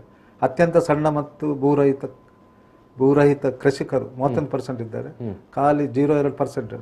ಇಲ್ಲಿ SST ಅಂದ್ರೆ ಅಲ್ಲಿ ಭಾರಿ ಕಡಿಮೆ ಇದ್ರು. OBC ಸ್ವಲ್ಪ ಇದ್ರು ಕೂಡ SST ಭಾರಿ ಕಡಿಮೆ ಭೂ ಒಡೆತನಗಳು ಇದ್ದರೆ ಮಾತ್ರ ಇಲ್ಲಿ ಆರ್ಥಿಕವಾಗಿ ಸ್ವಲ್ಪ ಗಟ್ಟಿಯಾಗಲಿ. ತಳ ಸಮುದಾಯಕ್ಕೆ ಭೂ ಒಡೆತನ ಇದ್ರೆ ಮಾತ್ರ ಅವರು ಆರ್ಥಿಕವಾಗಿ ಸಬಲರಾಗಲಿಕ್ಕೆ ಸಾಧ್ಯ. ಭೂಮಿ ಇಲ್ಲದಿದ್ರೆ ಅವರು ಸಬಲರಾಗ. ಇಲ್ಲಿ ನೌಕರಿ ಕಡೆ ಇಲ್ಲ, ಕೈಗಾರಿಕೆ ಇಲ್ಲ, ವ್ಯಾಪಾರದಲ್ಲಿ ಕೂಡ ಇಲ್ಲ. ಅದು ಸಹ ಅಂಕಿಅಂಶ ಇದೆ. ಎಲ್ಲ ಕಡೆಯಲ್ಲಿ ಖಾಸಗಿ ವಲಯದಲ್ಲಿ ಕೂಡ ಹಾಗೆ ತೊಂದರೆ ಆಗಿದೆ. ಖಾಸಗಿ ವಲಯದಲ್ಲಿ ಹೇಳುದೇ ಬೇಡ. ತುಂಬಾ ಈಗ ಒಂದು ಹಾಗಾದ್ರೆ ನೀವು ಕೊಡ್ತಾ ಇರುವಂತ ಲೆಕ್ಕಾಚಾರಗಳ ಮೂಲಕ ಒಂದು ಇಲ್ಲಿ ಸ್ಪಷ್ಟ ಆಗ್ತಾ ಇರುವಂತದ್ದು, ನಾವೇನು ಸುಮ್ಮನೆ ಬಂಬಡ ಮಾತಾಡುವವರು ಎಲ್ಲ ಸೌಲಭ್ಯಗಳನ್ನು ದಲಿತ ಸಮುದಾಯದವರು ತಳ ಸಮುದಾಯದವರು ತಕ್ಕೊಂಡ್ರು, ಯಾಕಂತ ಹೇಳಿದ್ರೆ ಅವರಿಗೆ ಮೀಸಲಾತಿ ಇದೆ ಅಂತ. ಈಗ ನೀವಿಲ್ಲಿ ಕೊಡ್ತಾ ಇರುವ ಲೆಕ್ಕದಲ್ಲಿ ಕೃಷಿ ಪಾಲುದಾರಿಕೆಯಲ್ಲಿ ಅತ್ಯಂತ ಸಣ್ಣ ಪ್ರಮಾಣ, ಕೈಗಾರಿಕೆಯಲ್ಲಿ ಇಲ್ಲ. ಆಮೇಲೆ ನೀವು ವ್ಯಾಪಾರದ ವಿಚಾರಕ್ಕೆ ಬಂದ್ರಿ, ಇಲ್ಲ. ಆಮೇಲೆ ಉದ್ಯೋಗದಲ್ಲಿ ಕೂಡ ಧರ್ಮಸೇನೆ ಅವರು ಹೇಳಿದ್ರೇನು ಡಿ ಮತ್ತು ಸಿ ಗ್ರೂಪ್ ಅಲ್ಲಿ ಮಾತ್ರ ಇದ್ದಾರೆ ಕ್ಯಾಟಗರಿಯಲ್ಲಿ, ಯಾಕಂತ ಹೇಳಿದ್ರೆ ಅಲ್ಲಿ ಕಾಂಪಿಟೇಷನ್ ಇಲ್ಲ. ಸೊ ಆ ಕಾರಣಕ್ಕಾಗಿ ಹಾಗಾಗಿ ನಮ್ಮ ಹತ್ರ ಇರುವಂಥ ಈ ಒಂದು ಕಲ್ಪನೆ ಏನಿದೆ, ಅಥವಾ ನಾವು ಸುಳ್ಳನ್ನು ಬಿತ್ತುವಂಥದ್ದು ಅಲ್ವಾ ಇದು ಧರ್ಮಸೇನ ಅವರೇ? ಈಗ ಮೀಸಲಾತಿಯ ಮೂಲಕ ಎಲ್ಲ ಅವಕಾಶವನ್ನು ತಳ ಸಮುದಾಯದವರು ದಲಿತ ಸಮುದಾಯದವರು ತಮ್ಮ ಪರವಾಗಿ ತಗೊಂಡ್ರು ಅಂತ ಅಲ್ಲ. ಇತ್ತೀಚೆಗೆ 10% ಮೀಸಲಾತಿಯನ್ನ ಆರ್ಥಿಕವಾಗಿ ಮೇಲ್ಜಾತಿಗಳಿಗೆ ಕೊಟ್ಟಿದ್ದಾರೆ. ಆ ಚರ್ಚೆಗಳು ಯಾಕೆ ಬರ್ತಾ ಇಲ್ಲ? ಈಗ ಮೀಸಲಾತಿ ಎಂಬುದು ಬಡತನ ನಿವಾರಣೆ ಪ್ರೋಗ್ರಾಮ್ ಅಲ್ಲ, ಅದು ಬಡತನ ನಿವಾರಣೆ ಪ್ರೋಗ್ರಾಮ್ ಅಲ್ಲ. ಅಥವಾ ಯಾವುದೇ ಸಮುದಾಯವನ್ನ ಪ್ಯಾಂಪರ್ ಮಾಡುವ ಪ್ರೋಗ್ರಾಮ್ ಅಲ್ಲ. ಅದು ರಾಷ್ಟ್ರ ನಿರ್ಮಾಣದ ಪ್ರೋಗ್ರಾಮ್. ಅದು ಅರ್ಥ ಆಗಿಲ್ಲ. ಯಾವ ನೆಲೆಯಲ್ಲಿ ಅದು ರಾಷ್ಟ್ರ ನಿರ್ಮಾಣದ ಪ್ರೋಗ್ರಾಮ್? ಸಂವಿಧಾನ ರಚನೆ ಆಗುವಾಗ ಸಂವಿಧಾನ ಸ್ವಾತಂತ್ರ್ಯ, ಸಮಾನತೆ, ನ್ಯಾಯ ಮತ್ತು ಸಹೋದರತೆಯನ್ನ ಅದನ್ನ ಹೇಳುತ್ತೆ. ಬಟ್ ಆ ಸಂವಿಧಾನ ರಚನೆ ಆಗುವ ಸಂದರ್ಭದ ಸಂವಿಧಾನ ರಚನೆ ಸಭೆಯ ಎದುರಿದ್ದ ಸಮಾಜ ಹೇಗಿತ್ತು? ಸ್ವಾತಂತ್ರ್ಯದ ವಿರುದ್ಧ ಇದ್ದ ಸಮಾಜ, ಸಮಾನತೆಯ ವಿರುದ್ಧ ಇದ್ದ ಸಮಾಜ, ಸಹೋದರತೆಯ ವಿರುದ್ಧ ಇದ್ದ ಸಮಾಜ, ಜಸ್ಟಿಸ್ನ ವಿರುದ್ಧ ಇದ್ದ ಸಮಾಜ. ಇಷ್ಟೆಲ್ಲ ಉದಾರವಾದಿ ಚಿಂತನೆಗಳನ್ನ ಈ ಸಮುದಾಯಕ್ಕೆ, ಸಮಾಜಕ್ಕೆ ಮತ್ತು ರಾಜಕೀಯ ವ್ಯವಸ್ಥೆ ಕಲಿಸಬೇಕು. ಹೇಗೆ ಕಲಿಸುದು? ಅದನ್ನ ಇಂಪ್ಲಿಮೆಂಟ್ ಮಾಡ್ಬೇಕು. ಹೇಗೆ ಇಂಪ್ಲಿಮೆಂಟ್ ಮಾಡುವ ವಿಧಾನವೇ ಒಂದು ಟೂಲ್. ಅದು ಮೀಸಲಾತಿ ಎಂಬುದು ಟೂಲ್, ಆಯುಧ. ಅದು ಎಲ್ಲ ಸಮುದಾಯಗಳಿಗೆ, ಭಾರತದ ಎಲ್ಲ ದಲಿತರಿಗೆ ಮಾತ್ರ ಅಲ್ಲ, ಎಲ್ಲ ಸಮುದಾಯಗಳಿಗೆ ಅವರವರ ಜನಸಂಖ್ಯೆಯ ಪ್ರಕಾರ ಡ್ಯೂ ಶೇರ್ ಅನ್ನ, ಪಾಲನ್ನ ಹಂಚಿಕೆ ಮಾಡುವ ಒಂದು ಪ್ರಕ್ರಿಯೆ, ರಾಷ್ಟ್ರವನ್ನ ನಿರ್ಮಾಣ ಮಾಡುವ ಪ್ರಕ್ರಿಯೆ. ಈಗ ಸಮಸ್ಯೆ ಇರೋದು, ನನಗೆ ಸಲ್ಲಬೇಕಾದದ್ದು ಉದಾಹರಣೆ 10%, ನಾನು 20-30% ಕೇಳಿ ಅವ್ರಿಗೆ ಜಾಸ್ತಿ ಹೋಗಿದೆ, ಇವ್ರಿಗೆ ಜಾಸ್ತಿ ಹೋಗಿದೆ, ನಾನು ಎಷ್ಟು ತಗೊಂಡಿದ್ದೇನೆ, ನನ್ಗೆ ಅರ್ಹತೆ ಎಷ್ಟು? ಇಷ್ಟೇ ಪ್ರಶ್ನೆ. ಎಲ್ಲರೂ ಅವರವರ ಜನಸಂಖ್ಯೆಯ ಪ್ರಕಾರ ಪಾಲನ್ನ ಪಡ್ಕೊಂಡ್ರೆ ಈ ದೇಶದಲ್ಲಿ, ಈ ರಾಜಕೀಯ ವ್ಯವಸ್ಥೆಯಲ್ಲಿ, ಈ ಆರ್ಥಿಕ ವ್ಯವಸ್ಥೆಯಲ್ಲಿ, ಈ ಸಾಮಾಜಿಕ ವ್ಯವಸ್ಥೆಯಲ್ಲಿ ಸಮಸ್ಯೆಗಳು ಇಲ್ಲ. ನಾನು ನನ್ನ ಅರ್ಹತೆಗಿಂತ ಜಾಸ್ತಿ, ನನ್ನ ಜನಸಂಖ್ಯೆಗಿಂತ ಜಾಸ್ತಿ ಪಡ್ಕೊಂಡಿದ್ದೇನೆ, ನಾನು ಅದನ್ನು ಹೇಳುದಿಲ್ಲ. ಈಗ ಕಾಂತಪ್ಪ ಅವರು ಸಬ್ಸಿಡಿಯನ್ನು ಮಾತ್ರ ಬಿಡ್ತೇವೆ, ಸಬ್ಸಿಡಿಯನ್ನ ಮಾತ್ರ ಬಿಡ್ತೇವೆ. ಇದನ್ನ ಯಾಕೆ ನಾವು ಬಿಡುದಿಲ್ಲ? ಹೆಚ್ಚುವರಿ ತೆಕೊಂಡದನ್ನು ಲ್ಯಾಂಡ್ ಅಲ್ಲಿ ಜಾಸ್ತಿ ತಗೊಂಡಿದ್ದೇವೆ, ಜುಡಿಷಿಯರಿಯಲ್ಲಿ ಜಾಸ್ತಿ ತಗೊಂಡಿದ್ದೇವೆ, ಉನ್ನತ ಶಿಕ್ಷಣದಲ್ಲಿ ಜಾಸ್ತಿ ತಗೊಂಡಿದ್ದೇವೆ, ಮಾಧ್ಯಮದಲ್ಲಿ ಜಾಸ್ತಿ ತಗೊಂಡಿದ್ದೇವೆ, ಕೈಗಾರಿಕೆಯಲ್ಲಿ ಜಾಸ್ತಿ ತಗೊಂಡಿದ್ದೇವೆ. ಯಾಕೆ ಅದನ್ನು ಬಿಡುದಿಲ್ಲ? ಸಬ್ಸಿಡಿ ಬಿಡಿ, ಅದು ಬಿಡಿ, ಇಷ್ಟೇನಾ? ಸೊ ಇದನ್ನು ಕೂಡ ನಾವು ಬಿಡಬೇಕಾದ ಒಂದು ಪ್ರಕ್ರಿಯೆ. ಆವಾಗ ಮಾತ್ರ ಈ ರಾಷ್ಟ್ರ ನಿರ್ಮಾಣದಲ್ಲಿ ಎಲ್ಲರಿಗೂ ಕೂಡ ಪಾಲು ಸಿಗುವಂಥದ್ದು. ಎಸ್, ಈಗ ನೀವು ಹೇಳುವಂಥದ್ದು ಅನೇಕ ವಲಯಗಳನ್ನು ನೀವೀಗ ಹೇಳಿದ್ರಿ. ಜಾಸ್ತಿ ತೆಕ್ಕೊಂಡಿದ್ದೇವೆ, ಒಂದು ವರ್ಗ ತೆಕ್ಕೊಂಡಿದೆ, ಆ ಪಾಲು ನಿಜವಾಗಿ ಅದು ಬೇರೆಯವರೆಲ್ಲರಿಗೂ ಅದು ಹಂಚಿ ಹೋಗಬೇಕಾಗಿತ್ತು, ಸಮವಾಗಿ ಹಂಚಿ ಹೋಗಬೇಕಾಗಿತ್ತು. ದಲಿತರು ಕೂಡ ಜಾಸ್ತಿ ತಗೊಳ್ಬಾರ್ದು, ದಲಿತರು ಕೂಡ 1% ಜಾಸ್ತಿ ತಗೊಳ್ಬಾರ್ದು. ಅದನ್ನು ಅಂಬೇಡ್ಕರ್ ಕೂಡ ಹೇಳಿ ಹೋಗಿದ್ದಾರೆ. ಅದು ಕಮಿಟ್ಮೆಂಟ್, ಅದು ಸಂವಿಧಾನದ ಕಮಿಟ್ಮೆಂಟ್. ಮತ್ತು ಅಂಬೇಡ್ಕರ್ನ ಪೂಜೆ ಮಾಡುವ ದಲಿತರಿಗೆ ಇರಬೇಕಾದ ಕಮಿಟ್ಮೆಂಟ್. ಬರೀ ಪೂಜೆ ಮಾಡೋದಲ್ಲ, ಅಂಬೇಡ್ಕರ್ ಹೇಳಿದ ಆ ಮಾತನ್ನು ಕೂಡ ನಡೆಸ್ಕೊಡ್ಬೇಕು. ನಾವು 1% ಜಾಸ್ತಿ ನಾವು ಈ ರಾಷ್ಟ್ರದಿಂದ ಪಾಲನ್ನು ಪಡ್ಕೊಳ್ಬಾರ್ದು. ನಮ್ಗೆ ಎಷ್ಟು ಸಲ್ಲಿಕೆ ಆಗ್ಬೇಕು ಡ್ಯೂ ಶೇರ್ ಅಂತ, ಆ ಡ್ಯೂ ಶೇರ್ ಅನ್ನು ಮಾತ್ರ ನಾವು ಕ್ಲೈಮ್ ಮಾಡ್ಬೇಕು ಅಷ್ಟೇ. ಈ ಸಮಾಜ ಸರಿಯಾಗುತ್ತೆ, ಈ ರಾಷ್ಟ್ರ ಸರಿಯಾಗುತ್ತೆ. ಎಸ್, ಈಗ ಇನ್ನೊಂದು ಪ್ರಶ್ನೆ ಬರುವಂಥದ್ದು, ನಮ್ಮ ಈಗ 70-75 ವರ್ಷ ಆಯಿತು ಸ್ವಾತಂತ್ರ್ಯದ ಸಂದರ್ಭದಲ್ಲಿ. ನಾವು ಈಗ ಡ್ಯೂ ಶೇರನ್ನೇ, ಎಸ್, ಅದರಲ್ಲಿ ಸ್ವಲ್ಪ ಹೆಚ್ಚು ಕಡಿಮೆ ಆಗಿದೆ ಒಪ್ಪಿಕೊಳ್ಳುವ. ಅಂಬೇಡ್ಕರ್ ಅವರು ಕಟ್ಟಿದ ಕನಸು ಇದೆ ಅಲ್ವಾ, ಕನಸು ಮತ್ತು ಆಶಯ, ಅವರು ಇದನ್ನು ಪ್ರೆಸೆಂಟ್ ಮಾಡುವಾಗ ಹೇಳ್ತಾರೆ ಅದು ಎಷ್ಟರ ಮಟ್ಟಿಗೆ ಜಾರಿಯಾಗಲಿಕ್ಕೆ ಸಾಧ್ಯ ಆಯಿತು ಅಂತ. ಅದನ್ನು ಕೂಡ ಹೇಳಿ ಹೋಗಿದಾರಲ್ಲ ಅವತ್ತೇ, ಏನು ಸಂವಿಧಾನ ಅರ್ಪಿಸುವ ದಿನ. ಒಳ್ಳೆಯ ಆಳ್ವಿಕೆಗಾರರ ಕೈಯಲ್ಲಿ, ಒಳ್ಳೆಯ ಆಡಳಿತಗಾರರ ಕೈಯಲ್ಲಿ ಅತ್ಯಂತ ಕೆಟ್ಟ ಸಂವಿಧಾನ ಸಿಕ್ಕಿದ್ರು ಕೂಡ ಅದು ಒಳ್ಳೆಯ ಸಂವಿಧಾನ ಆಗುತ್ತೆ. ಎಸ್, ಹೌದು. ಏನಾಯ್ತು, ಇವನ್ ಮಕ್ಕಳಿಗೆ ಶಾಲೆ ಕಾಲೇಜುಗಳಲ್ಲಿ ಅಥವಾ ಜನರಿಗೂ ಕೂಡ ಮೂಲಭೂತ ಕರ್ತವ್ಯಗಳು ಮೂಲಭೂತ ರೈಟ್ಸ್ ಬಗ್ಗೆ ಎಲ್ಲ ಪ್ರಚಾರ ಗೊತ್ತಿದೆ, ಎಲ್ರಿಗೂ ಗೊತ್ತಿದೆ. ಜನರಿಗೆ ಕರ್ತವ್ಯ, ಜನರಿಗೆ ಹಕ್ಕುಗಳು. ಭಾರತ ಸರ್ಕಾರಕ್ಕೆ ಕರ್ತವ್ಯಗಳನ್ನು ಹೇಳಿ ಹೋಗಿದ್ದಾರೆ. ಅದರ ಬಗ್ಗೆ ಚರ್ಚೆ ಆಯ್ತಾ ಈ ರಾಷ್ಟ್ರದಲ್ಲಿ? ಸರ್ಕಾರಗಳಿಗೆ ಕರ್ತವ್ಯವನ್ನ ಈ ಸಂವಿಧಾನ ಹೇಳಿ ಹೋಗಿದೆ. ಅದು ಅಂಬೇಡ್ಕರ್ ಮಾತ್ರ ಹೇಳಿ ಹೋಗಿರುದಲ್ಲ. ಆ ಸರ್ಕಾರಗಳಿಗೆ ಕೊಟ್ಟಿರುವ ಕರ್ತವ್ಯಗಳ ಪಟ್ಟಿ ಅನ್ನ ಹೇಳಿ, ಅದನ್ನು ಪ್ರಿಂಟ್ ಮಾಡಿ ಹಂಚಲಿ, ಅದರ ಬಗ್ಗೆ ಚರ್ಚೆ ಮಾಡುವನ.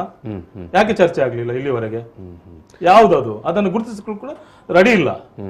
ಸರ್ಕಾರಗಳ ಕರ್ತವ್ಯಗಳ ಒಂದು ಪಟ್ಟಿ ಇದೆ, ಸರ್ಕಾರಗಳು ಪಾಲಿಸಬೇಕಾದ ಕರ್ತವ್ಯಗಳು ಇದೆ, ಆ ಪಟ್ಟಿ ಇದೆ. ಆ ಪಟ್ಟಿಯ ಬಗ್ಗೆ ಇವತ್ತಿನ ಜನಪ್ರತಿನಿಧಿಗಳು ಯಾಕೆ ಮಾತಾಡುದಿಲ್ಲ?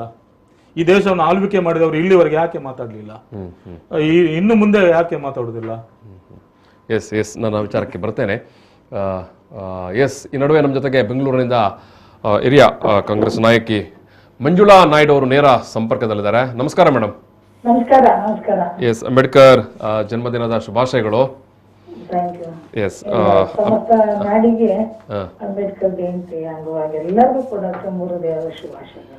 ಎಸ್, ಈ ಸಂದರ್ಭದಲ್ಲಿ ನೀವು ಅಂಬೇಡ್ಕರ್ ಅವರ ವಿಚಾರಧಾರೆಯನ್ನು ಯಾವ ರೀತಿ ಮತ್ತು ಯಾವ ಪರ್ಟಿಕ್ಯುಲರ್ ವಿಚಾರದ ಹಿನ್ನೆಲೆಯಲ್ಲಿ ಇವತ್ತಿನ ಸಂದರ್ಭದಲ್ಲಿ ನೀವು ಉಲ್ಲೇಖ ಮಾಡಲಿಕ್ಕೆ ಬಯಸ್ತೀರಿ ಮೇಡಮ್? ಅಂಬೇಡ್ಕರ್ ಅಂತಂದ್ರೆ ಅವರ ಒಂದು ದೊಡ್ಡ ಯೂನಿವರ್ಸಿಟಿ, ಎಷ್ಟು ಅಧ್ಯಯನ ಮಾಡಿದ್ರು ಕೂಡ ಎಷ್ಟು ಸಬ್ಜೆಕ್ಟ್ ಬೇಕಾದ್ರೂ ಸಿಗುವಂತ ಒಂದು ಮಹಾನ್ ಪರಿವರ್ತನೆಯ ಒಂದು ಹರಿಕಾರ. ಎಂತ ಒಂದು ಭಾರತದ ಒಂದು ಸಮಾಜದ ಸ್ಥಿತಿ ಇರುವಂತ ಸಂದರ್ಭದಲ್ಲಿ ಒಂದು ಆಶಾಕಿರಣವಾಗಿ, ಒಂದು ಪ್ರಬಲವಾಗಿ ನೋಡಿ, ಒಂದು ಸಮಾಜದಲ್ಲಿ ಸಮಾಜದ ಪರಿವರ್ತನೆಕಾರರು ಬಹಳಷ್ಟು ಜನನು ನಾವು ಇತಿಹಾಸದಲ್ಲಿ ನಾವು ನೋಡಿದ್ದೇವೆ. ಮತ್ತೆ ಡಾಕ್ಟರ್ ಅಂಬೇಡ್ಕರ್ ಅವ್ರನ್ನ ನಾವು ಒಂಥರ ಜೀವಂತವಾಗಿ ನಾವು ನೋಡಂಥದ್ದು, ಕಂಡಂಥದ್ದು, ಅಥವಾ ಹಿರಿಯರು ಅದ್ರ ಬಗ್ಗೆ ಇತಿಹಾಸ ಹೇಳಿರೋದನ್ನ ನಾವು ನೋಡಿ ಅವರ ಒಂದು ಪರಿವರ್ತನೆ, ಅವರ ಒಂದು ಆದೇಶ, ಅವರ ಒಂದು ದೂರದೃಷ್ಟಿ ಎಲ್ಲವನ್ನು ನಾವು ಅದನ್ನ ಪ್ರೇರಣೆಯಾಗಿ ತೆಗೆದುಕೊಂಡು ನಾವು ವಿದ್ಯಾರ್ಥಿ ಜೀವನಗಳಲ್ಲಿ ಅವರೇ ಪ್ರೇರಣೆಯಾಗಿರುವಂತ ಒಂದು ಸಾಮಾಜಿಕ ಒಂದು ಬದಲಾವಣೆಯ ಒಂದು ಸೃಷ್ಟಿಯನ್ನ ಎಂಬ್ರೇಸ್ ಮಾಡಿ ಬೆಳೆದಂತವ್ರು ಸ್ಟೂಡೆಂಟ್ಸ್ ಲೈಫ್ ಅಲ್ಲಿ. ಹೇಗೆ ಕಾರ್ಲ್ ಮಾರ್ಕ್ಸ್ ಸಮಾಜದ ಒಂದು ಪರಿವರ್ತನೆ ಹರಿಕಾರರು, ಈ ಸಮಾಜದಲ್ಲಿ ಯಾರು ಪರಿವರ್ತನೆಕಾರರು ತನ್ನ ಒಂದು ಪರಿವರ್ತನೆ ಆಗ್ಬೇಕು ಅಂತ ಪರಿವರ್ತನೆ ಮಾಡಿ, ಅದು ಪರಿವರ್ತನೆ ಆದಂತ ಸಮಾಜವನ್ನು ಇದು ಏನೋ ಅವರೇ ಒಂದು ಸಮಾಜದ ಪರಿವರ್ತನೆ ಕಂಡಂತ ವ್ಯಕ್ತಿಗಳು. ಕೇವಲ ಇಡೀ ವಿಶ್ವದಲ್ಲಿ ಕಾರ್ಲ್ ಮಾರ್ಕ್ಸ್ ಅವರು ಅದನ್ನ ಬದಲಾವಣೆ ನೋಡಿ ಅನುಭವಿಸಿ ಅದರ ಒಂದು ಫಲವನ್ನ ಪಡೆದಂತವ್ರು. ಹಾಗೆ ಡಾಕ್ಟರ್ ಅಂಬೇಡ್ಕರ್ ಅವರು ಕೂಡ ನಾನು ಪರ್ಟಿಕ್ಯುಲರ್ ಬರೀ ಮಹಿಳೆಯರನ್ನ ಮೊದಲನೇದಾಗಿ ತಗೊಳ್ತೇನೆ. Yes madam, yes yes. ಮಹಿಳೆಯರು ಕೂಡ ದಲಿತರಂತ ಒಂದೇ ಸಮಾಜ ಅಥವಾ ಹಿಂದುಳಿದವರ ಸಮಾಜ ಅಲ್ಲ, ಮಹಿಳೆಯರು ಎಲ್ಲವೂ ಕೂಡ ಶೋಷಿತ ಒಂದು ಸಮುದಾಯ. ಹೌದು, ಅವತ್ತಿನ ಕಾಲದಲ್ಲಿ ಎಸ್, ಇವನ್ ಮೇಲ್ವರ್ಗದ ಹೆಣ್ಮಕ್ಳು ಕೂಡ ಶೋಷಣೆಗೊಳಗಾಗಿದ್ದರು. ಹೌದು, ಎಲ್ಲ ವರ್ಗದ ಹೆಣ್ಣು ಮಹಿಳೆಯರಿಂದ ನಾ ಹೇಳೋದು. ಇವತ್ತು ಭಾರತದಲ್ಲಿ ಒಂದು ತಾಯಿ ಬೇರು ಮಹಿಳೆಯರ ಒಂದು ಪರವಾಗಿ ಹೋರಾಟ ಆಗಿರ್ಬೋದು, ಧ್ವನಿ ಆಗಿರ್ಬೋದು, ಹಕ್ಕುಗಳು ಕೊಟ್ಟಿರ್ಬೋದು, ಗೌರವವಾಗಿ ಈ ಸಮಾಜದಲ್ಲಿ ಸ್ವಾಭಿಮಾನವಾಗಿ ಬದುಕಲಿಕ್ಕೆ ಅವಕಾಶ ಮಾಡಿಕೊಟ್ಟಂತ ಒಂದು ತಾಯಿ ಬೇರನೆ ಡಾಕ್ಟರ್ ಅಂಬೇಡ್ಕರ್ ಅವರು. ನಿಜ ನಿಜ ನಿಜ ನಿಜ ನಿಜ. ಅವರ ಒಂದು ವಿದ್ಯಾಭ್ಯಾಸ ಹೆಣ್ಣು ಮಕ್ಕಳಿಗೆ ಕೊಡಬೇಕನ್ನುವಂಥದ್ದು. ಮೊದಲನೇದಾಗಿ ಶಿಕ್ಷಣದ ಬಗ್ಗೆ ಅವರು 1931ರಲ್ಲಿ ದೊಡ್ಡ ಬರೋಡ ಇದರಲ್ಲಿ ಮಾತಾಡ್ತಾರೆ. ಹೌದು, ಒಂದು ಸುಮಾರು ಅವಾಗ 3,000-5,000 ಜನ ಹೆಣ್ಮಕ್ಳು ಸೇರ್ಬೇಕಂತಂದ್ರೆ ಬಿಫೋರ್ ಇಂಡಿಪೆಂಡೆನ್ಸ್ ಅಲ್ಲಿ ಪಾಪ ದಲಿತರ ಹೆಣ್ಮಕ್ಳೆಲ್ಲ ಒಂದು ಹರಕಲು ಬಟ್ಟೆ ಎಲ್ಲ ಹಾಕೊಂಡಾಗ ಇವತ್ತು ನಂಗೆ ಆ ಒಂದು ಇನ್ಸಿಡೆಂಟ್ ಇತಿಹಾಸ ಓದವಾಗ ಮೈ ಜುಮ್ ಅನ್ನುತ್ತೆ. ಮೈ ಮುಚ್ಕೊಂಡೆಲ್ಲ ಹರಕಲು ಎಲ್ಲ ತೇಪೆ ಹಾಕೊಂಡು ಬಟ್ಟೆ ಹಾಕೊಂಡು ಬಂದಿರ್ತಾರೆ. ಆಗ ಹೇಳ್ತಾರೆ ಮಹಿಳೆಯರೇ ಈ ಒಂದು ಸಂಸ್ಕೃತಿ ತೆಗೆದುಕೊಂಡು ಹೋಗುವಂತವ್ರು, ನಿಮ್ಗೆ ಒಂದಿನ ನಾವು ನಿಮ್ಗೆ ಹಕ್ಕು ಕೊಡ್ತೇವೆ, ನೀವು ಸಂಕೋಚ ಪಡೋದು ಬೇಕಾಗಿಲ್ಲ, ಗೌರವವಾಗಿ ಬದುಕುವಂತದ್ದು ಮಾತ್ರನೇ ಇಂಪಾರ್ಟೆಂಟ್. ಮಕ್ಕಳು ಮಹಿಳೆಯರಿಗೆ ಹೆಣ್ಣು ಮಕ್ಕಳಿಗೆ ಶಿಕ್ಷಣ ಕೊಡಿ, ಕಲಿತಾ ಮಹಿಳೆ ಮುಂದುವರಿದ ಮಹಿಳೆ ದೇಶ ಕಟ್ತಾಳೆ, ರಾಜ್ಯ ಕಟ್ತಾಳೆ, ಸಂಸಾರ ಕಟ್ತಾಳೆ, ಸಮಾಜ ಕಟ್ತಾಳೆ ಅನ್ನುವಂತ ಒಂದು ದೊಡ್ಡ ಮೆಸೇಜ್ ಹೇಳ್ತಾರೆ. ಅವರು ಸಂವಿಧಾನವನ್ನು ಬರೆಯುವಂತ ಒಂದು ಸಂದರ್ಭದಲ್ಲಿ ಒಂದೊಂದು ಪದ ಕೂಡ ಬಹಳ ಅನುಭವದಿಂದ ಮತ್ತೆ ಅವರ ಒಂದು ಶೋಷಣೆಯ ಅವರೇ ಸ್ವತಃ ಶೋಷಿತರಾಗಿರ್ತಾರೆ. ಆ ಅನುಭವದಲ್ಲಿ ಸಂವಿಧಾನ ಕೊಟ್ಟಂತ ಇದೆಯಲ್ಲ, ಅದು ನಮ್ಗೆ ಮೂಲ ಗ್ರಂಥ ಆಗ್ಬೇಕಾಗಿದೆ. ಮಾನವೀಯತೆಯ ಒಂದು ಸಂದೇಶ ಇದು. ಅವರು ದೊಡ್ಡ ಮಾನವತಾವಾದಿ. ಮತ್ತೆ ಇವತ್ತು ಇರೋ ಸಮಾಜ ಎಲ್ಲಿ ಹೋಗ್ತಾ ಇದೆ, ದುಃಖ ಆಗ್ತದೆ. ಯಾಕಂದ್ರೆ ನಾವು ಸ್ಟೂಡೆಂಟ್ ಲೈಫ್ ನಾವು ನೋಡಿಲ್ಲ, ಅಂಬೇಡ್ಕರ್ ಬಹಳ ಲೇಟ್ ಆಗಿ ನಮ್ಮ ಜನನ ಆಗಿದೆ. ಇದ್ರೂ ಕೂಡ ಅವರು ಪ್ರೇರಣೆ ಆಗಿದೆ ಅಂತಂದಾಗ ಬದಲಾವಣೆಗೆ ಮತ್ತೆ ಈ ಸಮಾಜದಲ್ಲಿ ನಾವು ಸ್ವಾಭಿಮಾನವಾಗಿ ಬದುಕಬೇಕಲ್ಲ. ಅದು ಯಾರೇ ಆಗಿರ್ಬೋದು, ಆ ತುಳಿತಕ್ಕೆ ಒಳಗಾದವರು, ಶೋಷಣೆಗೆ ಒಳಗಾದವರಿಗೆ ಒಂದು ಧ್ವನಿ ಕೊಟ್ಟಂತ ಒಂದು ಮಹಾನ್ ಚೇತನ. ಹಾಗಾಗಿ ಅವರೇ ಒಂದು ದೊಡ್ಡ ಯೂನಿವರ್ಸಿಟಿ. ನಾವ್ ಯಾರಾದ್ರೂ PhD ಈ ಜನರೇಷನ್ ಮಾಡ್ಬೇಕಾದ್ರೆ ಎಷ್ಟು PhD ಮಾಡ್ಬೋದು ಅವರು ಅವ್ರ ಮೇಲೆ ಅಧ್ಯಯನ ಮಾಡಕ್ಕೆ ಹೋದ್ರೆ. ಯಾಕಂದ್ರೆ ಅಷ್ಟು ಆಳವಾಗಿ ನಾನು ಬಹಳ ಅಭಿಮಾನವಾಗಿ ಅವ್ರ ಬಗ್ಗೆ ನಾನು ಅಧ್ಯಯನ ಮಾಡಿದ್ದೇನೆ. I have embraced him from my student life. ಅದು ನಮಗೆ ನಮ್ಮ ಮನಸ್ಸಲ್ಲಿ ಅಗಾಢವಾಗಿ ಕೂತಿದೆ. ಇನ್ನ ಎಷ್ಟು ಸಾವಿರ ವರ್ಷ ಅಂಬೇಡ್ಕರ್ ಹುಟ್ಲಿಕ್ಕೆ ಸಾಧ್ಯ ಇದೆಯಾ? ಆ ಒಂದು ಧೈರ್ಯ ಇದೆಯಾ? ಆ ಒಂದು ಸಾಮರ್ಥ್ಯ ಇದೆಯಾ? ಆ ಒಂದು ಕಳಕಳಿ ಇದೆಯಾ? ಸೊ ಹಾಗಾಗಿ ಎಲ್ಲ ಒಂದು ಯುಗಗಳು ಕೂಡ ಅವರು ಒಂದು ಪ್ರಸ್ತುತ. ಹಾಗಾಗಿ ಅದನ್ನ ನಾವು ಕಳ್ಕೊಳ್ಳೋಂತ ಪರಿಸ್ಥಿತಿಗಳು ಆಗ್ತಾ ಇದೆ. ನೋವಾಗ್ತದೆ, ಆಗ್ಬಾರ್ದು. ಈಗ ತಾನೇ ಕೊನೆ ಏನೋ ಸ್ಟ್ಯಾಂಜ ಯಾರೋ ಹಿರಿಯರು ಮಾತಾಡ್ತಿದ್ರು, ಕೇಳ್ಕೊತಾ ಇದ್ದೆ. ಸಂವಿಧಾನದಲ್ಲಿ ಏನೇನು ಸರ್ಕಾರಗಳು ಮಾಡ್ಬೇಕು ಅಂತ ಹೇಳಿದ್ರೆ ಅದನ್ನ ಮಾಡ್ತಾ ಇದಾರ, ಅನೌನ್ಸ್ ಮಾಡ್ತಾ ಇದಾರ ಅಂತ ಹೇಳಿದ್ರು. ಅದನ್ನ ಸ್ವಲ್ಪ ಕೇಳಿಸ್ಕೊಂಡೆ, ಯಾಕಂದ್ರೆ ನನ್ಗೆ ಕನೆಕ್ಟ್ ಮಾಡಿದ್ರಿ. ಬಹಳ ಮುಖ್ಯ. ಒಂದೊಂದೊಂದು ತೆಗೆದುಕೊಂಡು ಹೋದ್ರೆ ಎಷ್ಟೊಂದು ಮಾಡುವಂತದ್ದಿದೆ. ಇವತ್ತಿನ ಒಂದು ಸರ್ಕಾರಗಳು ಅಥವಾ ಇವತ್ತಿನ ಪರಿಸ್ಥಿತಿ ಸಮಾಜದ, ಭಾರತದ ಸಮಾಜ ಎಲ್ಲಿ ಹೋಗ್ತಾ ಇದೆ? ಯಾಕೆ ನಾವು ಸುಮ್ಮನೆ ಇದ್ದೀವಿ? ಯಾರು ಮಾತಾಡಕ್ ಆಗ್ತಾ ಇಲ್ಲ. ಅಸಮಾನತೆ ಅನ್ನೋಂಥದ್ದು ಜಾಸ್ತಿ ಆಗ್ತದೆ. ಇದು ಸಮಾನತೆಯ ಕಡೆಗೆ ಹೋಗುವಂತ ಒಂದು ಸಮಾಜದ ಪರಿವರ್ತನೆ ಆದಂತ ಒಂದು ದಿನಗಳು. ಮತ್ತೆ ಯಾಕೆ ಅಸಮಾನತೆ ಎದ್ದು ಕಾಣ್ತಾ ಇದೆ? ಎಲ್ಲರೂ ಮಾತಾಡ್ಬೇಕಾಗಿದೆ, ಎಲ್ಲರೂ ಮಾತಾಡ್ಬೇಕು, ನಾವ್ ಯಾರು ಮಾತಾಡಬಾರದು. ಡಿಸೆಂಟ್ ಅನ್ನೋಂಥದಕ್ಕೆ ಅಧಿಕಾರ ಕೊಟ್ಟಿದ್ದೆ ಸಂವಿಧಾನ. ನಮ್ಮ opinion, freedom of speech and expression ಮಾಡಕ್ಕೆ ಹಕ್ಕಾಗಿ ನಮ್ಗೆ ಕೊಟ್ಟಂತದ್ದು. ಇವತ್ತು ನಾವು ಆ ಹಕ್ಕನ್ನ ನಾವು ಎಕ್ಸ್ಪ್ರೆಸ್ ಮಾಡಿದಾಗ ಜೈಲ್ಗೆ ಹಾಕ್ತಾರೆ, ಇನ್ನೊಂದು ಕಡೆಗೆ ನಮ್ಗೆ ಶೋಷಣೆಗೆ ಒಳಗಡೆ ಮಾಡ್ತಾರೆ ಅಂತಂದಾಗ ಇದನ್ನ ಎಲ್ಲದಕ್ಕೂ ಮತ್ತಿನ್ಯಾರು ಮಾಡ್ಬೇಕು? ಇವತ್ತು ನಾವು ಸತ್ಯನ ಜಯಂತಿ ದಿನ ನಾವು ಮಾತಾಡ್ಲೇಬೇಕಾಗಿದೆ. ತಾವು ನಮ್ಮನ್ನ ಆಹ್ವಾನ ಮಾಡಿದ್ದೀರಾ. ನನ್ನ ಚಿಂತನೆ, ನನ್ನ ಒಂದು ಸಮಾಜದ ಬಗ್ಗೆ ಬಹಳ ವರ್ಷದಿಂದ ಅಧ್ಯಯನ ನೋಡಿ. ನಾವು ಸೈಲೆಂಟ್ ಆಗಿದ್ದೀವಿ ಅಂತ ತಕ್ಷಣ ಸಮಾಜನ ಅಧ್ಯಯನ ಮಾಡ್ತಾ ಇಲ್ಲ ಅಂತಲ್ಲ, ಮಾಡ್ತಾ ಇದ್ದೇವೆ, ಮಾಡ್ತಾನೆ ಇರ್ತೇವೆ. ಯಾಕಂತಂದ್ರೆ ಬದಲಾಗ್ತಾ ಇರೋ ದಿನಗಳಲ್ಲೂ ಕೂಡ ನಾವು ಅದ್ರ ಬಗ್ಗೆ ಬಹಳ ನೋವಾಗಿ ಮಾತಾಡ್ಬೇಕಂತ ಸಂದರ್ಭ ಇದೆ. ನಾನ್ ಸ್ಟೂಡೆಂಟ್ ಅಲ್ಲಿ ಓದ್ತಾ ಇರುವಂತ ದಿನಗಳಲ್ಲಿ ಅವರು ಒಂದು ಡೆಮೋಕ್ರಸಿ ಬಗ್ಗೆ ಕಾನ್ಸ್ಟಿಟ್ಯೂಷನ್ ನ ಪಾರ್ಲಿಮೆಂಟ್ ಅಲ್ಲಿ ಅವರು ಪ್ರೆಸೆಂಟ್ ಮಾಡುವಂತ ದಿನದಲ್ಲಿ ಈ ಡೆಮೋಕ್ರಸಿ ಅಂದ್ರೆ ಏನು ಅಂತ ಹೇಳಿ ಎಷ್ಟೋ ದಿನಗಳು ಮಾತಾಡ್ತಾರೆ. ಹಂಗೆ ಫ್ರೆಟರ್ನಿಟಿ ಬಗ್ಗೆ ಮಾತಾಡ್ತಾರೆ. ಹಂಗೆ ಪ್ರಿಯಾಂಬಲ್ ಅಲ್ಲಿ ಏನ್ ಬರ್ತದಲ್ಲ ಡೆಮೋಕ್ರಸಿ ಬಂದಾಗ ಎಷ್ಟು ಡೀಪ್ ಆಗಿ ಅಳ್ತಾರೆ ಗೊತ್ತಾ ಅವರು. ಅಂದ್ರೆ ಈ ಡೆಮೋಕ್ರಸಿ ನಿಜವಾಗ್ಲೂ ಉಳಿತದ? ಇಂತ ಒಂದು ಸಂವಿಧಾನ ಒಳ್ಳೆಯವ್ರ ಕೈಗೆ ಹೋದಾಗ, ಅಂದ್ರೆ ಸಮರ್ಥವಾದಂತ ಈ ಒಂದು ಒಳ್ಳೆ ಮನಸ್ಥಿತಿ ಇರುವಂತವ್ರ ಕೈಗೆ ಈ ಒಂದು ಸಂವಿಧಾನ ಹೋದ್ರೆ ವಿಶ್ವದಲ್ಲೇ ಇದಂತ ಒಳ್ಳೆ ಸಂವಿಧಾನ ಇಲ್ಲ. ಆದ್ರೆ ಇದನ್ನ ಮನಸ್ಥಿತಿ ಬದಲಾದಂತವ್ರ ಹತ್ರ ಈ ಸಂವಿಧಾನ ಹೋದಾಗ ದೇಶ ಅವನತಿಗೆ ಹೋಗುವಂತ ಒಂದು ಸಂದರ್ಭಗಳು ಬರ್ಬೋದು ಅಂತ ಹೇಳಿ ಒಂದೊಂದು ಪದಕ್ಕೂ ಕೂಡ ಅವರು ಬಹಳ ಎಮೋಷನಲ್ ಆಗಿ ಅಟ್ಯಾಚ್ ಆಗಿ ಮತ್ತೆ ಎಲ್ಲ ವರ್ಗದವ್ರನ್ನ ಮನಸ್ಸಲ್ಲಿ ಇಟ್ಕೊಂಡು ಅವ್ರು ಅದ್ರ ಬಗ್ಗೆ ಪ್ರೆಸೆಂಟೇಶನ್ ಮಾಡ್ತಾ ಇರುವಂತದ್ರ ಬಗ್ಗೆ ನಾವು ಅಧ್ಯಯನ ಮಾಡಿದ್ದೇವೆ. ಹಾಗಾಗಿ ಇವತ್ತಿನ ಒಂದು ಸಮಾಜದ ಬಗ್ಗೆ ನಮ್ಗೆ ಬಹಳ ದುಃಖ ತರ್ತಾ ಇದೆ. ಇವತ್ತು ಅಂಬೇಡ್ಕರ್ ಅವರ ಒಂದು ಏನು ಜಯಂತಿ ಮಾಡ್ತೀವಲ್ಲ, ನಾವೆಲ್ಲರೂ ಕೂಡ ಮಾನವತೆಯನ್ನ ಫಸ್ಟ್ ಪ್ರತಿಪಾದಿಸೋಣ.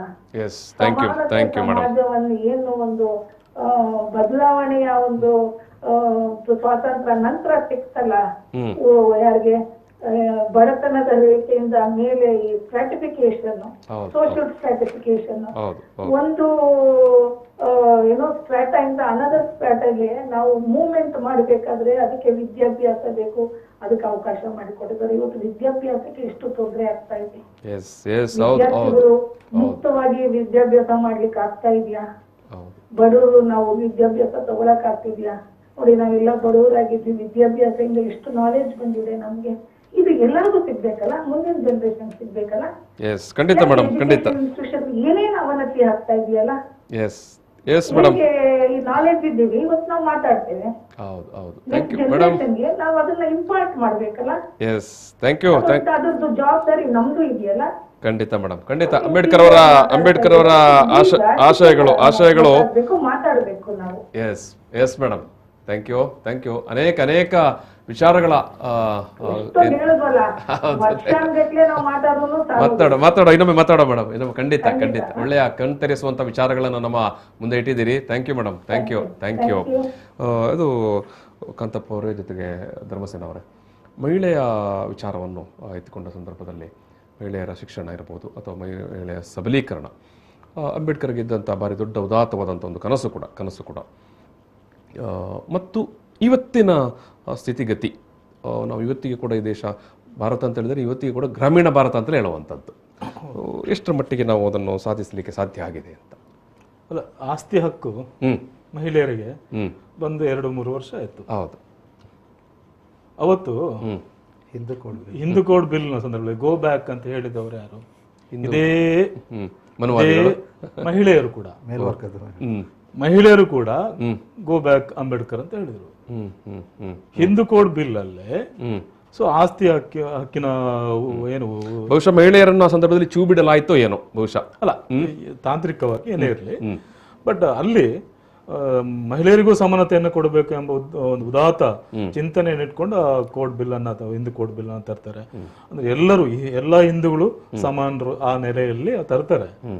ಸೊ ಅಲ್ಲಿ ಅದು ಸ್ಟಾಪ್ ಆಗಿಬಿಡ್ತದೆ. ಸೊ ಹಿಂದೂ ಕೋಡ್ ಬಿಲ್ ನ ಜಾರಿ ಆಗಲಿಲ್ಲ ಎಂಬ ಕಾರಣಕ್ಕೋಸ್ಕರನೇ ಅವರು ಸೆಂಟ್ರಲ್ ಕ್ಯಾಬಿನೆಟ್ಗೆ ರಾಜೀನಾಮೆ ಕೊಟ್ಟಿರುವ ಒಂದು ಕಾರಣ, ಮುಖ್ಯ ಕಾರಣ. ಮಹಿಳೆಯರಿಗೆ ಈ ದೇಶದಲ್ಲಿ ಸಮಾನವಾದ ಹಕ್ಕನ್ನ ನನಗೆ ಕೊಡಿಸ್ಲಿಕ್ಕೆ ಸಾಧ್ಯ ಆಗ್ಲಿಲ್ಲ, ಅದಕ್ಕೆ ನಾನು ಈ ಕ್ಯಾಬಿನೆಟ್ ಅಲ್ಲಿ ಇರುವುದಿಲ್ಲ ಅಂತ. ಇದೊಂದು ಮುಖ್ಯ ಕಾರಣ. ಸೊ ಇವತ್ತು ಯಾರು ಮಹಿಳಾ ಸಬಲೀಕರಣದ ಬಗ್ಗೆ ಮಾತಾಡುವರು, ಇದನ್ನು ಕೂಡ ಗಮನ ಇಟ್ಕೊಳ್ಬೇಕಾಗ್ತದೆ ನಾವು ಕೂಡ.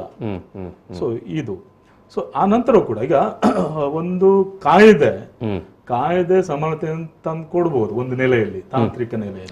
ಹೌದು. ಬಟ್ ನಮ್ಮ ಸಮಸ್ಯೆ ಬರೀ ಕಾಯ್ದೆಗಳ ಸಮಸ್ಯೆ ಅಲ್ಲ, ಒಟ್ಟಾರೆ ಸಾಮಾಜಿಕ ಒಂದು ವ್ಯವಸ್ಥೆ ಒಳಗಡೆ ನಾಗರಿಕತೆಯ ಸಮಸ್ಯೆ. ಈಗ ಉದಾಹರಣೆಗೆ ಮೂಲಭೂತ ಕರ್ತವ್ಯಗಳು ಇದೆ. ಹೌದು, ಭಾರತ ನಾಗರಿಕರಿಗೆ ಮೂಲಭೂತ ಕರ್ತವ್ಯಗಳು, ಫಂಡಮೆಂಟಲ್ ರೈಟ್ಸ್. ಹೇಳಿ. ಅದು ಇನ್ನೂ ನಮ್ಗೆ ಕರೆಕ್ಟ್ ಆಗಿ ಅರ್ಥ ಆಗ್ಲಿಲ್ಲ. ಈಗ ಶಾಲೆ ಕಾಲೇಜುಗಳಲ್ಲಿ ಓದಿಸಿದ್ದಾರೆ, ಎಲ್ಲ ಓದಿದ್ದೇವೆ, ಪಾಸ್ ಆಗಿದ್ದೇವೆ, ರ್ಯಾಂಕ್ ಪಡೆದಿದ್ದೇವೆ, ಎಲ್ಲ ಆಗಿದೆ. ಮುಖ್ಯವಾದ ಮೂಲಭೂತ ಕರ್ತವ್ಯವನ್ನ ನಾವು ಅರ್ಥ ಮಾಡ್ಕೊಂಡಿಲ್ಲ. ಒಂದು ಮುಖ್ಯವಾದ ಮೂಲಭೂತ ಕರ್ತವ್ಯ, to renounce practices, derogatory practices against dignity of women. ಮಹಿಳೆಯರ ಘನತೆಗೆ ಕುಂದುಂಟು ಮಾಡುವ ಯಾವುದೇ ಆಚರಣೆಗಳನ್ನ ನಾವು ಭಾರತದ ನಾಗರಿಕ ಮಾಡಬಾರದು. ಅದು ಮೂಲಭೂತ ಕರ್ತವ್ಯ. ಗೊತ್ತೇ ಇದು? ಶಾಲೆ ಕಾಲೇಜುಗಳು ಅಥವಾ ಫೆಮಿನಿಸ್ಟ್ಗಳು ಅಥವಾ ಚಳವಳಿಗಳು ಇದನ್ನ ಹೇಳಿಕೊಟ್ಟಿದಾರ? ನೋಡಿ ಎಷ್ಟು ಉದಾತ್ತ ಮೂಲಭೂತ ಕರ್ತವ್ಯ, ಉದಾತ್ತವಾದಂತ ಮೌಲ್ಯ ಅದು. ಮೌಲ್ಯ ಇದು ಮೌಲ್ಯ ಅದು. ಇದರ ಬಗ್ಗೆ ಸರ್ಕಾರಗಳು ಮಾತಾಡ್ತಾವ? ಜನರಿಗೆ ಅವೇರ್ನೆಸ್ ಅನ್ನು ಕೊಟ್ಟಿದ್ದೇವೆ ಇಲ್ಲಿವರೆಗೆ? ಅಥವಾ ಜನಪ್ರತಿನಿಧಿಗಳು ಇದರ ಬಗ್ಗೆ ಮಾತಾಡಬೇಕು. ಇದು ಬರೀ ರಾಜಕಾರಣ ಅಲ್ಲ, ಇದು ನಾಗರಿಕತೆಯನ್ನು ಕಟ್ಟುವ ಪ್ರಕ್ರಿಯೆ, ರಾಷ್ಟ್ರವನ್ನು ಕಟ್ಟುವ ಪ್ರಕ್ರಿಯೆ. ಸಂವಿಧಾನ ಬರೀ ರಾಜ್ಯಕ್ಕೆ ಏನು ಕಟ್ಟುವ ಪ್ರಕ್ರಿಯೆ ಅಲ್ಲ, ರಾಷ್ಟ್ರವನ್ನ, ನಾಗರಿಕತೆಯನ್ನು ಕಟ್ಟುವ, ಕಾನೂನನ್ನ ಕಟ್ಟುವ ಪ್ರಶ್ನೆ ಅಲ್ಲ ಇಲ್ಲಿ. ಯಾಕೆ ಇನ್ನೊಂದು ಮುಖ್ಯ ಮೂಲಭೂತ ಕರ್ತವ್ಯ. ಎಸ್, ನಾನು ಈ ಮಧ್ಯೆ ನಮಗೆ ಬೆಳ್ತಂಗಡಿಯಿಂದ BM ಭಟ್ ಅವರು ಕಾರ್ಮಿಕ ಮುಖಂಡರು, ಜೊತೆಗೆ ಅಡ್ವೊಕೇಟ್ ಕೂಡ. BM ಭಟ್ರೆ ನಮಸ್ಕಾರ. ನಮಸ್ಕಾರ. ಎಸ್, ಅಂಬೇಡ್ಕರ್ ಜಯಂತಿಯ ಶುಭಾಶಯಗಳು. ಇವತ್ತಿನ ನಮ್ಮ ಮಾತುಕತೆಯಲ್ಲಿ ನಾವು ಅನೇಕ ವಿಚಾರಗಳನ್ನು ಮಾತಾಡಿದೆವು. ಒಬ್ಬ ನಿರಂತರವಾಗಿ ಚಳವಳಿಯಲ್ಲಿ ತಮ್ಮನ್ನು ತೊಡಗಿಸಿಕೊಂಡಿರುವ ಒಬ್ಬ ನೇತಾರನಾಗಿ ನಾನು ನಿಮ್ಮ ಹತ್ರ ಕೇಳುವಂಥದ್ದು, ಅಂಬೇಡ್ಕರ್ ಮತ್ತು ತಳ ಸಮುದಾಯ, ಅಂಬೇಡ್ಕರ್ ಮತ್ತು ಕಾರ್ಮಿಕರು, ಈ ಹಿನ್ನೆಲೆಯಲ್ಲಿ ನೀವು ಏನನ್ನು ಹೇಳಲಿಕ್ಕೆ ಬಯಸ್ತೀರಿ? ಡಾಕ್ಟರ್ BR ಅಂಬೇಡ್ಕರ್ ಹೊರತುಪಡಿಸಿ ಕಾರ್ಮಿಕರ ಬದುಕಿಲ್ಲ ಇವತ್ತು ಭಾರತದಲ್ಲಿ. ಖಂಡಿತ. ಡಾಕ್ಟರ್ BR ಅಂಬೇಡ್ಕರ್ ಹೊರತುಪಡಿಸಿ ಕೆಲ ಸಮುದಾಯದವರ ಬದುಕೇ ಇಲ್ಲ. ಅದೇ ರೀತಿಯಲ್ಲಿ ಅಂಬೇಡ್ಕರ್ ಅವರ ಇಲ್ಲದೆ ಮಹಿಳಾ ಜನರ ಬದುಕು ಕೂಡ ಇಲ್ಲ. ಖಂಡಿತ. ಆ ರೀತಿಯಲ್ಲಿ ಮಹಿಳಾ ಪರ, ದಲಿತ ಸಮುದಾಯ ಮಾತ್ರ ಅಲ್ಲ, ಇಡೀ ಹಿಂದುಳಿದ ವರ್ಗದವರ ಪರ ಒಂದು ಭವಿಷ್ಯವನ್ನು ರೂಪಿಸಿಕೊಟ್ಟಂತ ಮಹಾನ್ ಚೇತನ ಅಂದ್ರೆ ಅಂಬೇಡ್ಕರ್. ಖಂಡಿತ. ಅವರನ್ನು ಖಾಲಿ ಒಂದು ದಲಿತ ಮುಖಂಡ ಹೇಳಲಿಕ್ಕೆ ಸಾಧ್ಯವೇ ಇಲ್ಲ. ಎಸ್. ಈಗ ನಾವು ಇವತ್ತಿನ ಸೌಹಾರ್ದತೆಗೆ ಕೂಡ ಅಂಬೇಡ್ಕರ್ ಕೊಡುಗೆ ಇದೆ. ಹೌದು, ಭ್ರಾತೃತ್ವದ ಬಗ್ಗೆ ಸಂವಿಧಾನದಲ್ಲಿ ಮೂಲ ಆಶಯಗಳಿಗೆ ಅದರ ಮೂಲ ತಿರುಳೇ ಡಾಕ್ಟರ್ BR ಅಂಬೇಡ್ಕರ್ ಅಂತ ಹೇಳಿ ಖಂಡಿತಕ್ಕೂ ಹೇಳ್ಬೋದು. ಸಂವಿಧಾನದ ಮೂಲ ಆಶಯದಲ್ಲೇ ಭ್ರಾತೃತ್ವದ ಬಗ್ಗೆ ಮಾತಾಡ್ತಾರೆ ಅಂಬೇಡ್ಕರ್. ಹೌದು. ಇವತ್ತು ಜಗತ್ತಿನಲ್ಲಿ ಅತ್ಯಂತ ದೊಡ್ಡ ಮಹಿಳಾ ಪರ ಯಾರಿದ್ದಾರೆ? ಮುಖ್ಯವಾಗಿ ಅವರು ಅಧಿಕಾರಹೀನರ ಬಗ್ಗೆ ಅವರು ಪ್ರಶ್ನೆ ಮಾಡಿದ ಧ್ವನಿ ಎತ್ತಿದಂತವರು. ಅಧಿಕಾರಹೀನರನ್ನು ಮೇಲೆತ್ತುವುದು ಒಂದೇ ಒಂದು ಉದ್ದೇಶ. ಆ ದೃಷ್ಟಿ ನೋಡಿದ್ರೆ ನಮ್ಮ ದೇಶ ಇಷ್ಟೊಂದು ಬದಲಾವಣೆ ಆಗ್ಲಿಕ್ಕೆ ಕಾರಣ ಅವರ ದೃಷ್ಟಿಕೋನ. ಅಧಿಕಾರಹೀನರಿಗೆ ಹಕ್ಕುಗಳು ಬೇಕು, ಅವರಿಗೆ ಬದುಕಬೇಕು, ಅವರ ಯೋಚನೆಗಳು ಇವತ್ತು ಭಾರತದ 95% ಜನರ ಮೇಲೆ ಬಂದಿದೆ. ಅದನ್ನು ಅರ್ಥ ಮಾಡ್ಕೊಳ್ಳದೆ ಇರುವುದು ನಮ್ಮ ಸೋಲಷ್ಟೇ. ಹೌದು. ಜೊತೆಗೆ ಇದು BM ಭಟ್ರೆ, ಇನ್ನೊಂದು ಪ್ರಶ್ನೆ. ಸಾಮಾನ್ಯವಾಗಿ ಅನೇಕ ಮಂದಿ ಇವತ್ತು ಮಾತಾಡುವಂಥದ್ದು ನಾವು ನೋಡ್ತೇವೆ, ಮೀಸಲಾತಿಯ ಮೂಲಕ ತಳ ಸಮುದಾಯದವರು ಎಲ್ಲಾ ಅವಕಾಶಗಳನ್ನು ಅವರೇ ಪಡ್ಕೊಂಡ್ರು ಅಂತ. ಮೀಸಲಾತಿಯ ಮೂಲಕ ತಳ ಸಮುದಾಯದವರು ಹಿಂದುಳಿದ ಸಮುದಾಯದವರು ಎಲ್ಲಾ ಅವಕಾಶಗಳನ್ನು, ಉದ್ಯೋಗಗಳನ್ನು ಅವರೇ ಪಡ್ಕೊಂಡಿದ್ದಾರೆ ಅಂತ ಅಭಿಪ್ರಾಯಗಳನ್ನು. ಮೀಸಲಾತಿ ಅಂತ ಹೇಳುವಂತದ್ದು ಅದೇ ಇರುವಂತದ್ದು. ಯಾವ ಒಂದು ಸ್ಥಾನಮಾನ ಅಧಿಕಾರದ ಹಕ್ಕುಗಳಿಂದ ವಂಚಿತರಾಗಿದ್ದಾರೋ, ಅದರಲ್ಲಿ ಅವರು ಅಲ್ಪಸಂಖ್ಯಾತರಾಗಿದ್ದಾರೋ, ಅವರು ಬಹುಸಂಖ್ಯಾತರಾಗುವ ತನಕ ಮೀಸಲಾತಿ ಕೊಡಲೇಬೇಕು. ಇಲ್ಲಿ 50% ಇರುವ ಮಹಿಳೆಯರು ಅಲ್ಪಸಂಖ್ಯಾತರೇ, ಅವರ ಅಧಿಕಾರಹೀನರು. ಮುಸಲ್ಮಾನರು ಅಲ್ಪಸಂಖ್ಯಾತರೇ, ಅವರ ಅಧಿಕಾರಹೀನರು. ದಲಿತರು ಅಲ್ಪಸಂಖ್ಯಾತರೇ, ಅವರ ಅಧಿಕಾರಹೀನರು. OBCಗಳು ಅಲ್ಪಸಂಖ್ಯಾತರೇ, ಅವರು ಅಧಿಕಾರಹೀನರು. ಅಧಿಕಾರದ ಸ್ಥಾನಕ್ಕೆ ಬರುವಲ್ಲಿವರೆಗೆ, ಅವರಿಗೆ ಆ ಸಮಾನತೆ ಸಿಕ್ಕುವಲ್ಲಿವರೆಗೆ, ಸಾಮಾಜಿಕ ನ್ಯಾಯ ಸಿಕ್ಕುವಲ್ಲಿವರೆಗೆ ಅವರಿಗೆ ಮೀಸಲಾತಿ ಕೊಡಲೇಬೇಕು. ಅದು ಸಮಾನತೆಯ ಸಂಕೇತ, ಸಮಾನತೆಯ ದಾರಿ ಅದು. ಆದ್ರೆ ಈಗ ಬೆಳವಣಿಗೆ ಆಗಿದೆ ಅಂತ ಹೇಳಿ ನಾನು ಪೂರ್ತಿ ಒಪ್ಪಿಕೊಳ್ಳುವುದಿಲ್ಲ. ಮೀಸಲಾತಿಯನ್ನು ಕೂಡ ಸರಿಯಾದ ಅನುಷ್ಠಾನ ಆಗಲಿಲ್ಲ. ಮೀಸಲಾತಿಯ ಸರಿಯಾದ ಅನುಷ್ಠಾನ ಆಗಿಲ್ಲ ಅಂತ ನೀವು ಹೇಳುವಂತದ್ದು. ಹೌದು. ಇನ್ನೂ ಕೂಡ ನೋಡಿ,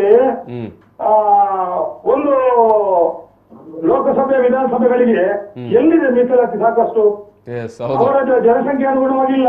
ಮಹಿಳೆಯರಿಗೆ ಒಂದು 33% ಕೊಡ್ಲಿಕ್ಕೆ ಆಗ್ಲಿಲ್ಲ. ಇದೆಲ್ಲ ಅಂಬೇಡ್ಕರ್ ಅವರ ಕನಸಾಗಿತ್ತು.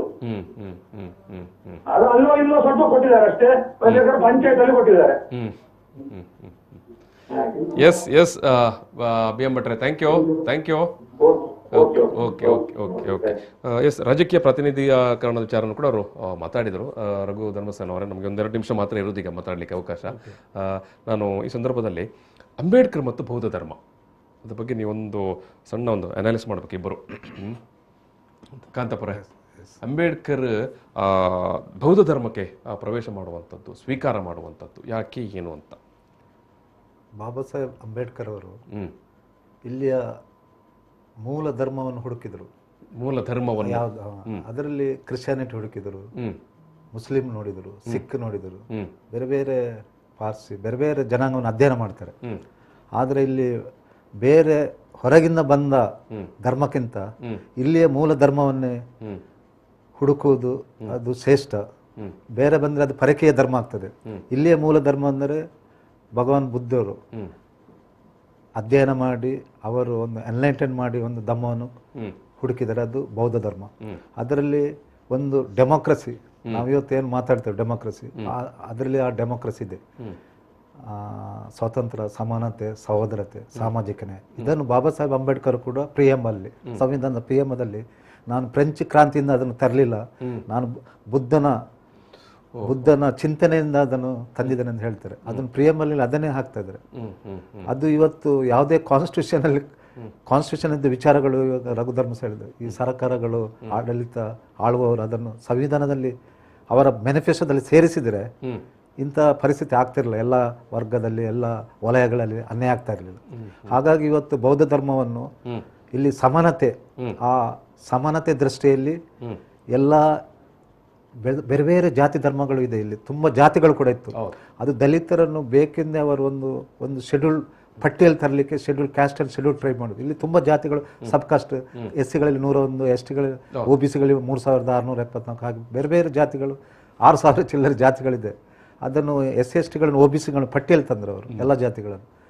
ಅದನ್ನು ಅವರು ಇಲ್ಲೇ ಧರ್ಮದಲ್ಲಿ, ಬೌದ್ಧ ಧರ್ಮದಲ್ಲಿ ಮಾಡಿದರೆ ಒಂದು ಸರ್ಕಾರ ಮತ್ತು ಜನಗಳು ಒಟ್ಟೊಟ್ಟಿಗೆ ಇರಬೇಕು. ಸರ್ಕಾರವನ್ನು, ಆಡಳಿತ ವರ್ಗವನ್ನು ಈ ಜನ ಅಲ್ಲಿ ಪ್ರಶ್ನೆ ಮಾಡಬಹುದು, ಹೇಳ್ಬೋದು. ಇವತ್ತು ಇವರು ಕೂಡ ಹೇಳಿದ್ದಾರೆ, ಪ್ರಶ್ನೆ ಮಾಡಲಿಕ್ಕೆ ಆಗ್ತಾ ಇಲ್ಲ. ಅವರು ಮ್ಯಾನಿಫೆಸ್ಟೋದಲ್ಲಿ ಡೆಮೋಕ್ರಸಿ ತರಲಿಲ್ಲ. ಮತ್ತು ಬೇರೆ ಬೇರೆ ಇವತ್ತು ರಾಷ್ಟ್ರೀಯ ಪಕ್ಷಗಳು, ಪ್ರಾದೇಶಿಕ ಪಕ್ಷದಲ್ಲಿ ಒಂದು ಸಂವಿಧಾನವನ್ನು ಮ್ಯಾನಿಫೆಸ್ಟೋ ತರಲಿಲ್ಲ. ಅದು ಒಂದು ತಂದರೆ ಮಾನ್ಯವರು ಕಾಂಸೀರಾಮ್ ಸಾಬ್ ಮಾತ್ರ ಸಂವಿಧಾನ ನನ್ನ ಮ್ಯಾನಿಫೆಸ್ಟೋ ಎಂದು ಹೇಳಿದವರು. ಮತ್ತೆ ಯಾರು ಇವತ್ತು ಆಡಳಿತ ಪಕ್ಷದವರು ತರಲಿಲ್ಲ. ಹಾಗಾಗಿ ಸಂವಿಧಾನ ಅಂತ, ಹಾಗಾಗಿ ಇವತ್ತು ಆಡಳಿತ ಪಕ್ಷಗಳು ಕೂಡ ಫೈಲೂರ್ ಆಗ್ಲಿಕ್ಕೆ ಕಾರಣ ಅದೇ. ಎಲ್ಲೆಲ್ಲಿ ಹೋಗ್ತದೆ, ಇದು ತುಂಬಾ ವಿಚಾರಗಳನ್ನು ರಘುಧರ್ಮ ಹೇಳಿ. ಎಸ್, ನಾನು ಈ ಒಂದು ಮಾತುಕತೆಯನ್ನು ಸಮಾಪನ ಮಾಡಬೇಕಾಗಿದೆ. ಅನೇಕ ವಿಚಾರಗಳನ್ನು ಮಾತಾಡಿದೆವು. ರಘು ಧರ್ಮಸೇನ ಅವರೇ, ಕೊನೆಯದಾಗಿ 1 ನಿಮಿಷ. ಇವತ್ತಿನ ಏನು ಅಂಬೇಡ್ಕರ್ ಜಯಂತಿಯ ಸಂದರ್ಭದಲ್ಲಿ 2 ಅಂಬೇಡ್ಕರ್ ಇದ್ದಾರೆ. 2 ಅಂಬೇಡ್ಕರ್ ಇದ್ದಾರೆ. ಎಸ್, ಜನಸಾಮಾನ್ಯರ ಅಂಬೇಡ್ಕರ್ ಮತ್ತು ಬೌದ್ಧಿಕ ಅಂಬೇಡ್ಕರ್. ಈಗ ನಾನು ಜನಸಾಮಾನ್ಯರ ಅಂಬೇಡ್ಕರ್ ಜೊತೆಗೆ ಇರಬೇಕು ಅಂತ ಬೌದ್ಧಿಕ ಅಂಬೇಡ್ಕರ್ ಜೊತೆಗೆ ಇರಬೇಕು ಅನ್ನೋ ಗೊಂದಲ. ಇಂಟೆಲೆಕ್ಚುಯಲ್ ಲೆವೆಲ್ ಅಲ್ಲಿ ಇರಬೇಕು ಅಥವಾ ಜನಸಾಮಾನ್ಯರ ಜೊತೆಗೆ ಇರಬೇಕು? ಜನಸಾಮಾನ್ಯರ ಅಂಬೇಡ್ಕರ್ ಏನು, ಅವ್ರನ್ನ ಆರಾಧನೆ ಮಾಡೋದು, ಪೂಜೆ ಮಾಡೋದು, ಅಯ್ಯೋ ಅಂಬೇಡ್ಕರೇ ನೀವು ಬಿಟ್ಟು ಹೋದ್ರಿ, ನಮ್ಗೆ ಇನ್ನು ಯಾರು ಗತಿ ಇದ್ದಾರೆ ಅಂತ. ಇದು ಜನಸಾಮಾನ್ಯರ.